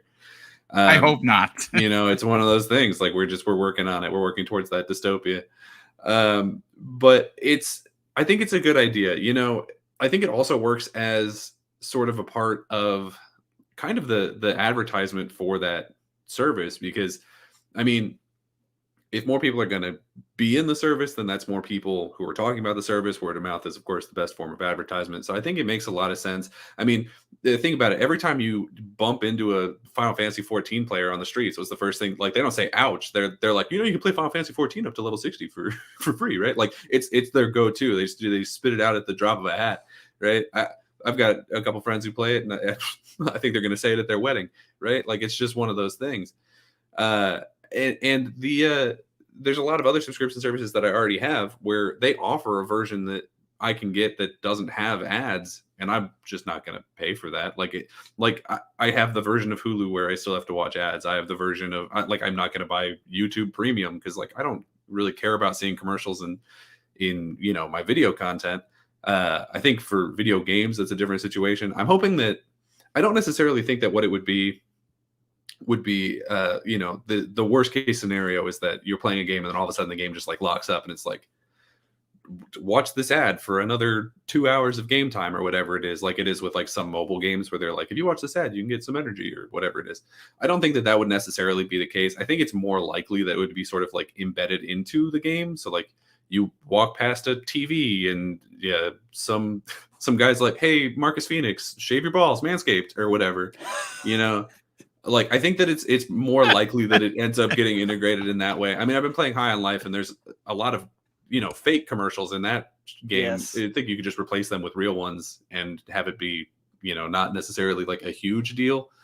Although it would for sure be maybe a little bit annoying. But if it's just product placement in the game, that's not anything that we're that's new to us, right? I played Death Stranding. I think I'm one of the only people on the planet who rolled credits on that. And that's got some of the most like heavy-handed Yeah, product placement of all time. their ad placement is right in your face, especially It's like all the over the Monster place. drinks and stuff like that. Yeah, And mhm. you know what? I'll tell you what. They took the Monster out of the definitive edition. I think it's genuinely a worse game for it, because half of the fun of that game is like, I'm gonna go pound some Monster. Yeah. Monster got a lot of money out of that deal. I'm just saying. I think I know a lot of people who were like, I'm playing this game and it's real bad. Guess I'm gonna go get some Monster Energy. Or or even like if you played like a Yakuza game, right? Like you walk into the Don Quixote and every single product on the shelf is a real product. You know what I mean? Depending on how they handle it, it might not necessarily even be something that is like super obstructive. But at $3 a month, like, I don't know, it can kind of be whatever it wants, and I think people will just kind of deal with it. I agree. I think you're onto something. There is something to be said where there are a subset of gamers who don't like yourself, who don't care about ads. That whether you quote unquote call yourself cheap or you don't. That's I listen. There are people that have to be cheap because, well, money isn't growing on trees. So it is what it is. Crispy Bomb, let's get your opinion on this, brother. Is there a place in the world for a $3 Xbox Game Pass? I say, yeah, go for it. Now, If you look at, why do you think that there is, though? I mean, is it because they're looking out for the less fortunate? Do they think that there's a market for people like Daniel's? Like, yeah, I don't care about ads at all, but I'll pay $3, and you know what? Maybe I'm not playing Starfield in the first 6 months, but I don't care. well, I mean, if you really look at, our history, we're kind of privy to this fact because, we'll pay hundreds of dollars for cable and still have advertisements on That's there. true. What is a Yeah. commercial? It's an advertisement. So, I subscribe to YouTube TV because it is much cheaper than the cable provider I have. And guess what? They have ads. Okay. And it's one of those things like, we are kind of constructed to deal with this. And at the least, having a tier that's so low. I mean, if it really is $3, I see a lot of people taking advantage of that. Maybe even, saying, you know what, let's see how it is. And then if it's like Danny's saying, like, it's kind of embedded in the game, as long as it's not game breaking type thing, if it's in certain games like that, if it's you start the game and you get an ad before, maybe you pause the game and you walk away and an ad pops up after 30 seconds of you not doing anything, and hey, you're probably not even going to watch it. And then you come back and it's all done, or, it says continue and you're just moving on. I mean, it does depend on how they use it. But at the same time, my thought process is we've been dealing with this like our entire lives. It's just called something different now. You know what I mean? Like instead of a commercial, it's an ad. It's really the same thing, people. So, as long as it's a cheap price, I think people will use it. I think it will get more eyes on, some of these games that might be just chilling there, and people will continue to play them, and it'll add more to, these developers and give them reasons to come out with some great DLCs and stuff that we've been seeing. And, at the same time, you can buy your favorite game. If you're a Madden player, bam, you buy Madden, and then you get all these other back end things, that come out after 6 months. I mean, it's logical. Once again, Microsoft's thought process is let us try to do as much as possible to get as many eyes on Game Pass in general. And if you get sick of the ads, guess what? There's a tier for you. And we see so many companies doing it. And, why not do it in gaming as well? And it's just another option. Yeah, that you brought up a really great point, Crispy. What if someone does do the $3 tier and is like, wait a second, what are the other tiers? Maybe they really like what they're playing and they're like, wait a second, I can get games day and date, or I'm moving up to the $10 tier, or I'm moving up to the $15 tier because I can play on PC here, there, and everywhere. Small entry potentially brings in customers to other tiers. That's a great point. Really, really great point. Umbra, let's get your opinion on this, brother. $3 Xbox Game Pass. I mean, do you think that this could be a thing? $2.99? Are you out of your mind? Yeah, I think it is the thing. I think it's there's smoke, there's fire. I think, like Retreat pointed out, many of us, I'm pretty sure we're already signed up for Game Pass Ultimate or whatever. So this doesn't really appeal to us, and they know that. So it's not anything I would care for. I want my games first party day and date, and this right here is 6 months after the fact. So nope. Also, of course, you do get the games with gold, which is cool. But you also wouldn't get like cloud gaming as well either. That doesn't come as part of this. That's premium. So I don't know. It's just not for me. But that is you all pointed out. It's not for us, but that doesn't mean it's not for everybody else. And it's going to definitely appeal to somebody. I mean, yeah. I think it's a smart thing to do for sure.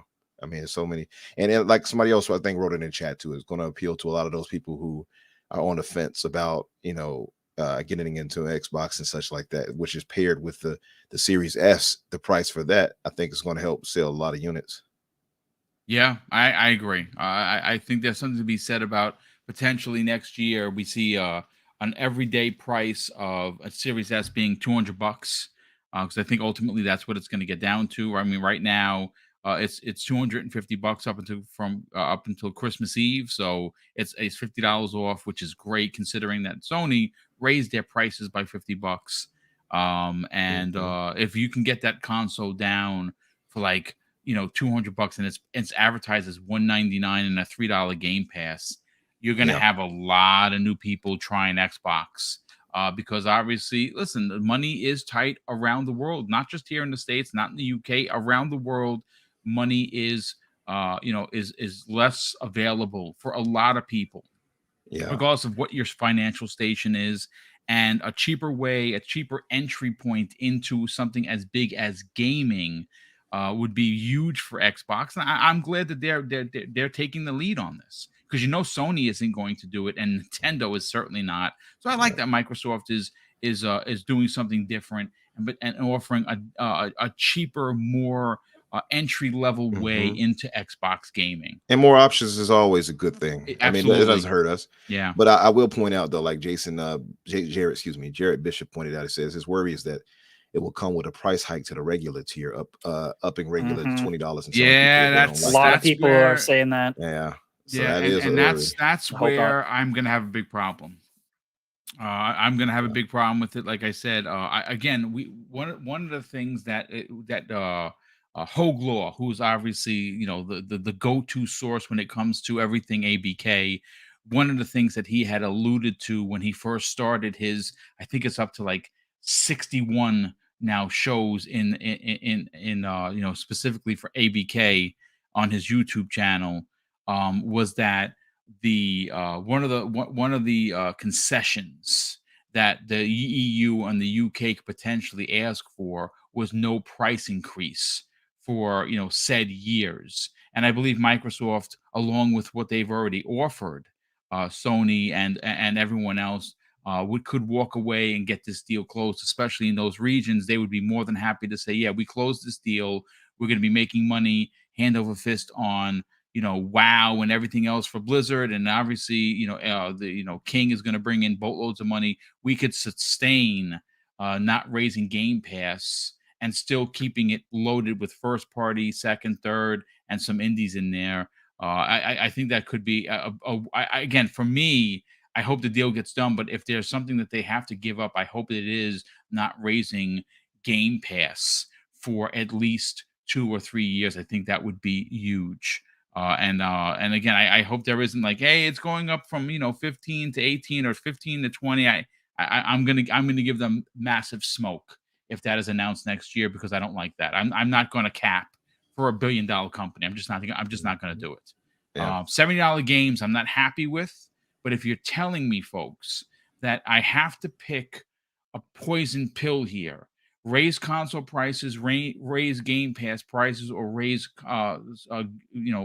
first party game prices, I'm going to pick the first party game prices because it doesn't affect me because I have Game Pass. I'm not being selfish. I'm saying if I have to pick one of three, then I'm going to pick the first party games.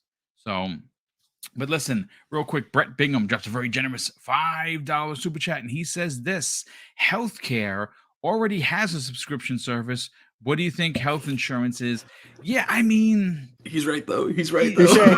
he is right. I mean, You want to live, don't you? Well, Most I of the don't. time. When I retired from the NYPD after risking my life for 21 years, it's one of the benefits. If you cross the finish line, me and Mrs. Boom, we have health care for life, which is great because, well, it's part of our pension. But yes, it is a subscription service. He is right in saying so because here in the States, if you don't have health insurance, you will be hit with a $1,000 fine, which is bonkers. So there's that. Boxenberger, let's get your opinion on this, brother. Is there room in the world for a $3 lower entry point for Xbox Game Pass? Is there a world where that actually does numbers? Oh, I think it makes total sense from a business point of view, but I would hate to see it. Honestly, I'm selfish here because that's only the first step. Advertisement is always spreading like a disease, and I don't want it in gaming. I just want to keep my gaming, my personal choice of recreational activity ad free. I don't want to watch ads. That's why I stopped watching TV.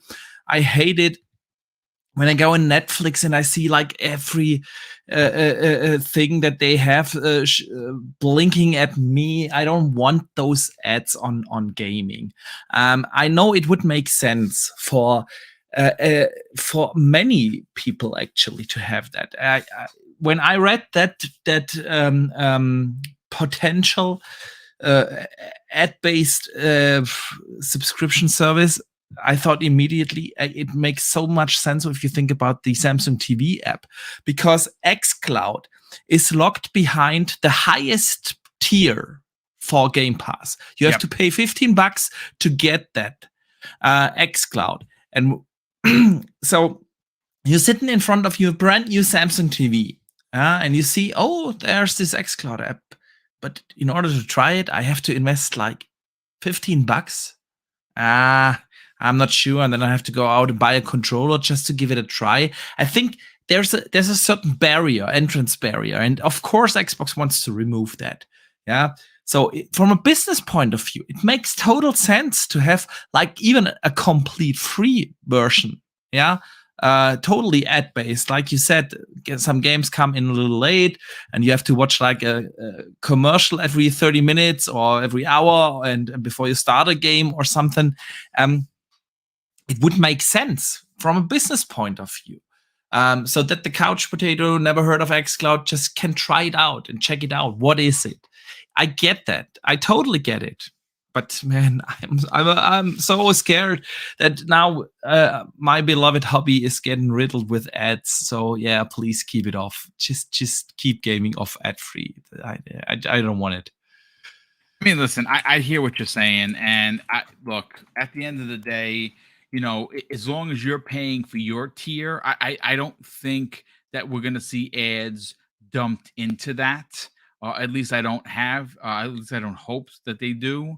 I think that we are paying the premium tier of $15, which is currently the price. We do have all the bells and whistles. I can't see them adding ads to that because we're paying premium. I'm sorry, if I'm paying premium, I don't want ads. I'm gonna tell you that right now. Yeah, but that's the thing, Boom. You see, if we have all paid for our console, right? We have paid money for that, and we are paying for Xbox Live Gold and Game Pass and everything. We pay money, and what is Xbox doing when you start your Xbox? Right on the dashboard, they are throwing ads at you. So they are not shying away from that. It's just not that, and that's why I'm so scared. If you open the potential for ads in gaming, it will spread. It will spread 100%. And Xbox is the first to do it. They are doing it. It's the only console that I open up and I see right in front and center in the dashboard advertisements, even though I've paid for everything. Yeah. So no, you're not wrong. You're not wrong. Well, listen, folks, we still have 20-something minutes left of the show. We got to get into Starfield because I think that their new 5-minute video. Listen, I'm gonna tell you this right now. I'm already hyped for Starfield because I love the ideology of a universe that I can find whatever I'm not looking for. If I'm, again, I think the biggest draw with with this game isn't the graphics, because I think they already look amazing. It isn't the fact that it's the first new IP in over a decade. That's exciting. I think what is, for me, as a Bethesda fan that's excited about Starfield, is the unknown. The fact that we are going to all sit here one day and say, oh my God, did you guys find X planet? And you're going to say, no, I did not. But did you find X suit of armor or X weapon? Or I made my ship look like this because of a mod.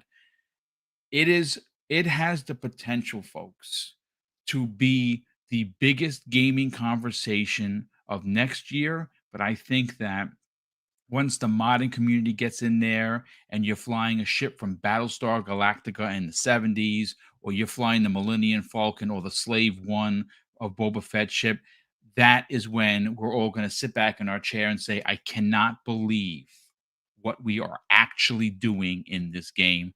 Bethesda put out a 5-minute video where they talked about the random encounters that can happen.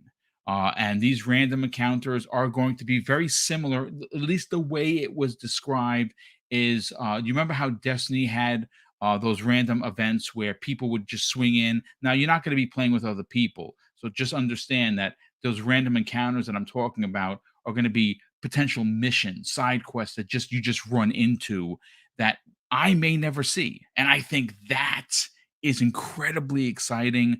Real quick, Highlander 001 drops an additional $5 super chat and says, guess M. Les posted the EU Microsoft's questionnaire about an hour ago.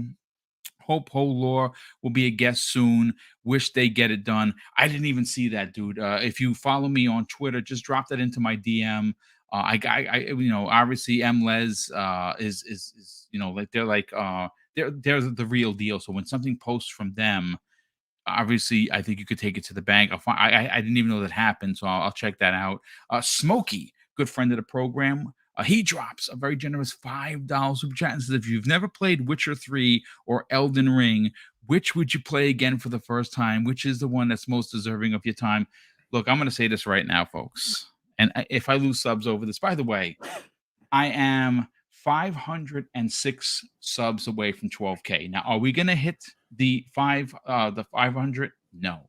But I would love to close out the year closer, at least get to the 11,500. If you're new to the channel, I saw a lot of new names here. Please consider subscribing. We do this content 5 days a week, folks. I'm a full-time streamer, 5 different panels, 5 different shows, all different opinions and great content. Consider subscribing. I've tried to play The Witcher 3 times. And the first time I put 10 hours in. The second time I put 6 hours in. And the third time I put a couple hours, I was like, you know what? It just doesn't resonate with me. I can't do it. Yeah. I've downloaded it. I have the Game of the Year edition or the Ultimate edition, whatever the hell it is. I have the new patch.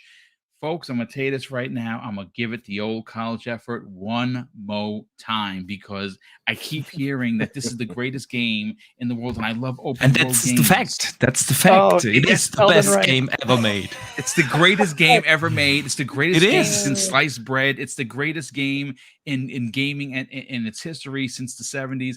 I have to try at least one more time with this patch. You do. And see what I have missed. Too. I'm right there with you, Boom. I'm in the exact same scenario as you Witcher are. 3 is a masterpiece of gaming.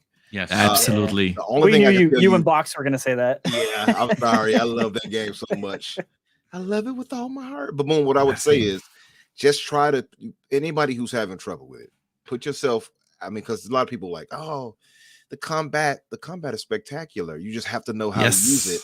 Exactly. And that's my problem. So you're telling me to get good. I'm bad at the game. Definitely get good, Richard. I'm sorry.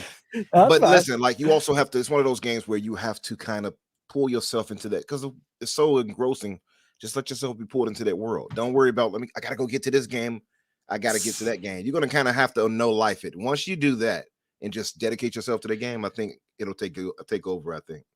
No, there are always two things I tell people when they say The Witcher isn't for me. The first is people try to play it like a hack and slash, and the combat Yep. is not a hack and That's exactly what I slash did. combat system. Yeah, Wow. you have to prepare. You have to look. Okay, what am I? Who am I fighting? How am I fighting this guy or that monster or whatnot? So it's not a hack and slash. Yeah, you gotta prepare yourself. So true. That's I did a lot of hack and slashing. I made it through that game. That's how I played it too. I think I was a hack in the slash. That's exactly what I did. You have to either get prepared or get good. Like, I don't know. It's one or the other. Yeah. You gotta pick I am one. either one. You weren't an efficient Witcher. That's all it was. That's David. my problem. Yeah, you know what? I'm going to That's say this. I really dislike the inventory system. I thought it was so over the top. I thought making potions were so ridiculous. But real quick, Hey, I don't know if this is true. There is breaking news. This sounds preposterous. I don't know if this is good news or bad news for ABK. First of all, Don Otaku drops an additional $5 super chat and says The Witcher 3 can't be more than 8 because of the gameplay is straight terrible. See, and a lot of people agree with that, but that's Highlander 001, who I trust, drops an additional $5 super chat and says newsflash or breaking news, Rudders has posted Microsoft apparently wants to acquire Netflix next. Ooh, Holy shit, if that is that true. rumor's coming right back around. And I don't know how would true they that rumor is see right now. that's wow. That's didn't we have that rumor like Yep. I don't know Yeah, 6 it was a months while ago or so? Yep, not the first time. Yeah, no. definitely not. There is that. But listen, I want to reel this in because we only have 13 minutes, 15 minutes, give or take. And I'm going to let this. I'm throwing it out there. This is going to be the Wild West aspect that I don't normally do. Starfield, excited, not excited? Did you watch the 5-minute video? Has it elevated your opinion on what this game could potentially be? And just take the mic, anybody. Let's get crazy with this one. Oh, I have, and if I may go first Please, this time. absolutely, go right ahead. Yeah, of course, I've watched it. God Howard is making a new RPG for the first time in 25 years. So you have to, not a new RPG, a new IP. Sorry. So I naturally have to be excited. I'm a massive Bethesda fan. I'm a big Elder Scrolls guy. I love Fallout. So yeah, of course, I watched it. And listen, the ambition for this game is just. It's so insane. And Bethesda games always have been that. If we go back to Oblivion, which is now 16, 17 years old, and you look at what that game tried to do at its time, it's amazing. You could interact with every object. It's insane in such a massive open world. At that time, doing something like that was just revolutionary. And then you look at Skyrim and even the Fallout games. So yeah, I think Starfield is going to be that game, where we talk at the end of the generation about people still playing this. This is I not think it's a game. life stealer, as Yeah, being known. absolutely. It's going to steal people's lives. Absolutely. Absolutely. Yeah, absolutely agree. I don't. Please continue. So I think this is exactly the game what Xbox needs now. This is a true system mover. Yeah, it is something that will immerse you, that people will talk about at work, that people will talk in the school at school about. It is gonna be such a massive game, and it's not just gonna be a game that will be played for like a few weeks and then the next big thing comes out and everyone moves on. This is a game I feel like Skyrim itself, that people are still playing and people are still talking about Skyrim. And that's even though the game came out 11 or 12 years ago. So, if you look at the ambition, what they tried to do, why they waited to do Starfield. Not just in terms of the amount of planets, but also in terms of interactivity in how the story can branch, in how your choices and what you do will impact your universe. I think Crispy said it earlier. In Bethesda games, you always make your own story, and that's gonna be even more true with Starfield. So yeah, I'm super excited for that game. And whenever they talk about it, and whenever I hear Todd Howard speak about it, you can hear the passion and the ambition in the voice. And so, yeah, man, this is gonna be a super exciting one. I agree. I absolutely agree. You want to add something, brother? Yeah, I mean, it's one of those games that, like, I just like thinking of the GIF with Fry, shut up and take my money, and he's like, but guess what? It's gonna be in Game Pass, so I don't have to spend any extra, maybe some DLC down the road, something like that.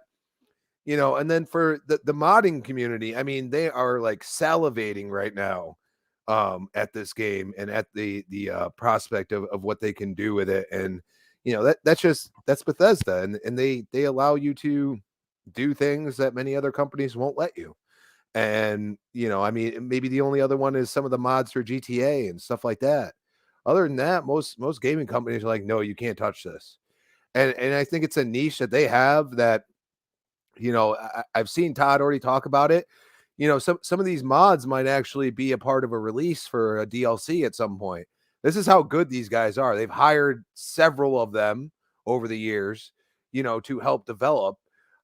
It's one of those things, like, you could think you're not doing something important, but you are. I mean, look at some of the Halo Forge stuff. I mean, this is kind of like, a little niche that Microsoft has right now that I think people are ignoring. And as we get, more into, people becoming what I would call an armchair dev, what I'm saying? Somebody that, says, you know what, I'm going to do this for fun. And then all of a sudden, because, especially Bethesda, because they pay attention, people are like, man, this is really good. Like, would you like to join our team? And I think those are the type of things that have been happening. And, you look at some of the, like, I've seen some resolution boosts on some mods for GTA that are insane. And like, I'm like, how are, and I'm sitting there like, somebody, like some random person just did this, like, and it's like, imagine what they could do with Starfield, because Bethesda like really truly embraces it. You know what I mean? They've been doing that for years. And that's where you go and say, like, the aspect of not just one world, but multiple worlds, and the environments, and the sense of discovery, which I think a lot of people described Elden Ring as. You know what I'm saying? Those are things that, like, the quest might take you there, but all of a sudden you're doing a bunch of other stuff. Yeah. And I know from it, you started to feel that with Fallout 4 in a way, with the building and the settlements, but it was kind of, you didn't get that sense of discovery as much as I think you're going to get from this. And I mean, just come out already, please. If this is the only game I play for, all of next year, I'll probably be good, to be honest. Listen, you're not wrong. This is a game that is going to bring hours and hours, potentially years worth of play. I think you're onto something with the modders. The modding community I mean, listen, did you see all the modding that went on for New Vegas? Like how many towns and cities and different parts of the country that they've added over the years, and you're playing it. These are people that just made this, that may or may have not been offered jobs at Bethesda. Or Obsidian for that matter. I love the potential. Like I said, please somebody make a slave one so I could fly around the universe in Boba Fett ship. Yes, please. I will take it. But yes, that report is true. The shout out to, of course, God, who did it? Highlander, right? Highlander 001. Yes, thank you for the save. Yeah, that is a report. That is, guess what we're going to be talking about tomorrow night on Primetime Gaming. It's probably going to be that, along with, of course, some of the other things we have lined up. And just to give everyone the heads up, the shows are being the show schedule for the next 2 weeks are going to be modified. This week, we're doing Monday, which we did, Tuesday today, and then we're doing Wednesday show. There will not be a new show Thursday and Friday, because obviously Mrs. Boom and I are hosting for the holidays, and we gotta do the cooking, and we gotta get everything done. She does the cooking. I just do all the the potato peeling and stuff like that. I do all the prep work. Yeah, she puts her foot in the pot, so to speak. And we have a lot of stuff to do, so there will not be a new show Thursday and Friday. And for the first time in 2022, we're taking a 5-day break.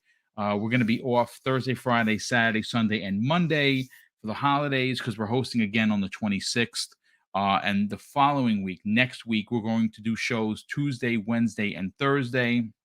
And then once the new year rolls around, we will get back into the regular 5-day-a-week schedule. It's gonna actually very, very excited because Christmas Eve, we plan to play Boulder's Gate 2, which we bought. We had Josie, Mrs. Boom, you know who by her first name.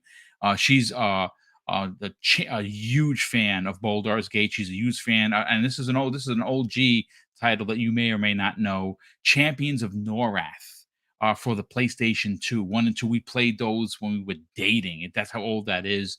And we loved it. And of course, she is obviously a stan for Diablo 3.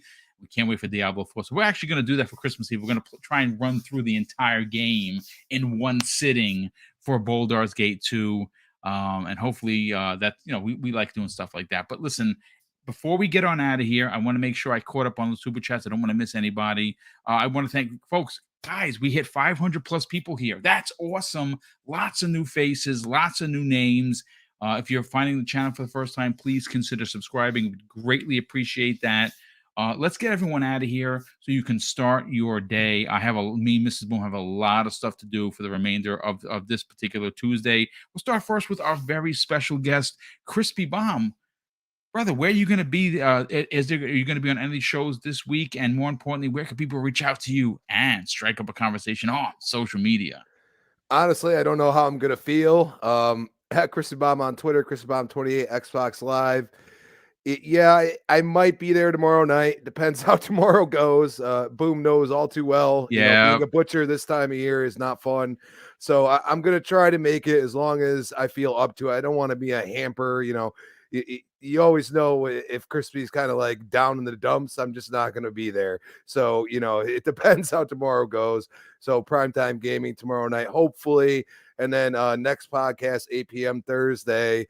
And then we'll see you when we see you. I mean, my birthday's next Wednesday. So probably won't be on primetime the following week, but hopefully it seems like my significant other, the woman, has a surprise for me. I don't know what it is. So nice. I'm quite intrigued, but well deserved. We'll see you when you see you.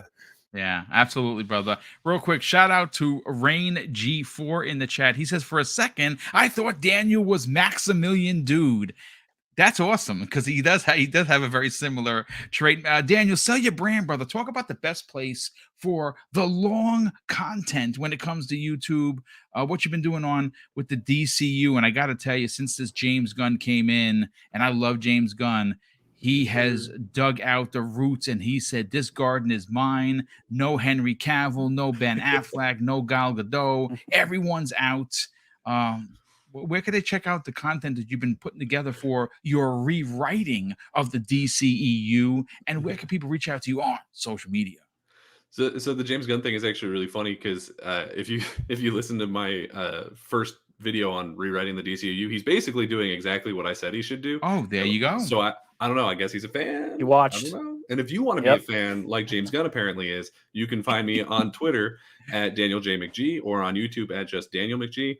I do a lot of reviews, news, honestly, just a lot of content that just kind of strikes my fancy. I was going to do a review of the Game Awards this year, but then a family emergency came up. So I do still have that outline. If you guys want to see that video, let me know. Just hit me up on Twitter or something. Otherwise, the next video is going to be the second part of my DCEU rewrite. So just whichever one of those you want to see, just let me know. It's gonna be one of them. Okay, that's good stuff, brother. Listen, we love the different kind of content. It doesn't always have to be about gaming. And I think, listen, James Gunn is a phenomenal creator. He's a great writer. He did an amazing job with many of the projects, including, of course, Guardians of the Galaxy. 1, 2, and 3 is coming out next year. We also had the holiday special. It was really well done. I'm sad to see him go, to be honest with you, but the DC EU needs some help. They're on life support. They are definitely Yeah, and what's crazy is all 4 films next year that are coming out literally mean absolutely nothing. So you'd be, you don't even have to see them. And Mrs. Boom and I just watched Black Adam. I actually quite enjoyed it, to be honest with you. I didn't know how I was going to feel about it. I actually quite enjoyed. We both enjoyed it, and it's a shame that I can't say. I don't want to spoil the end credit, but I was so hyped, and I was like, now it's just been ruined. So anyway, listen, Retri, sell your brand, brother. Talk about where they can check out Game Pass _daily on YouTube, and more importantly, reach out to you and strike up a conversation on social media. Yeah, you guys can find me on Twitter, Game Pass _daily. Everywhere else, Game Pass Daily on TikTok and YouTube. And I put out video content Monday through Friday, everything having to do with Game Pass. And you can find me there. We're also doing community game nights. So if you want to friend request me at Retri, you can join the group. That's starting to pick up, and we are having a blast doing that. So that's nice, it. brother. Yeah, I wish I had time for. First of all, there's sometimes when you stream 5 days a week, you barely have time for gaming, let alone worries, community gaming, brother. So I wish I could jump in, but there's just never enough time in a day, and we need some more hours added to the day. But then again, then people would have to work more, and I don't want to see that. So. It's great to have you a part of the show each and every week. Boxing Burger, sell your brand, brother. What videos you got coming up? Are you doing any more shows for the remainder of the year? And where can people reach out to you on social media? So it's quite easy to find me, Boxenberger, everywhere, on all the consoles, on YouTube and all the socials, including the Hive. Did you notice the Hive is back? Yes. But no one's using it anymore, so no, they failed. A few minutes, but I'm still on there. Me too. No, me too. I do have a show coming up this week, Thursday, 8 p.m. Central Europe. That's 2 p.m. Eastern or 7 p.m. UK time. We will cover, of course, everything that Xbox is gonna do or might do and will bring out in 23.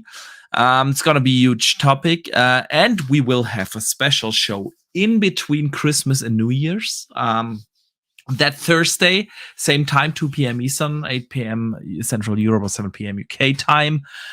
So we are basically not going to take a break on the world of gaming. It's just because the holidays are positioned very good this year for our show. Yes. And we are able to just talk about all the exciting stuff, even though there will probably not be the biggest news items, but there's a lot to cover.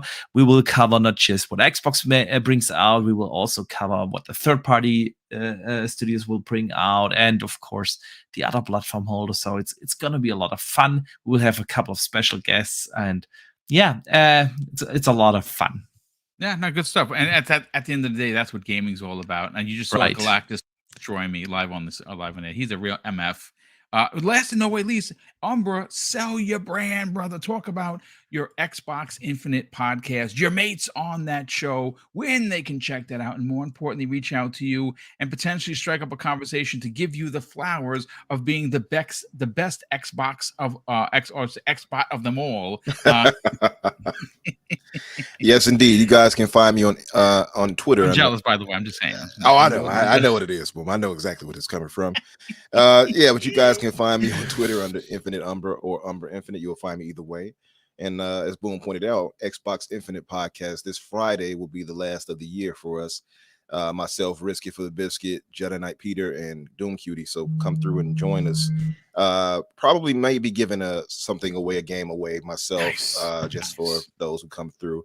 And if you're not following me, and if I don't see you guys again until the next year, have yourself a merry little Christmas.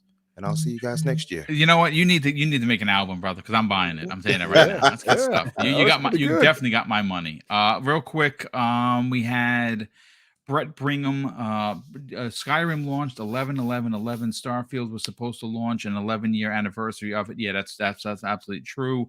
Highlander 001 drops an additional $5 of chat and says Brad Smith sits on the board of directors for Netflix, where former executives of Microsoft go eventually become a part of Microsoft. I did not know that. Okay, well, there you go, folks.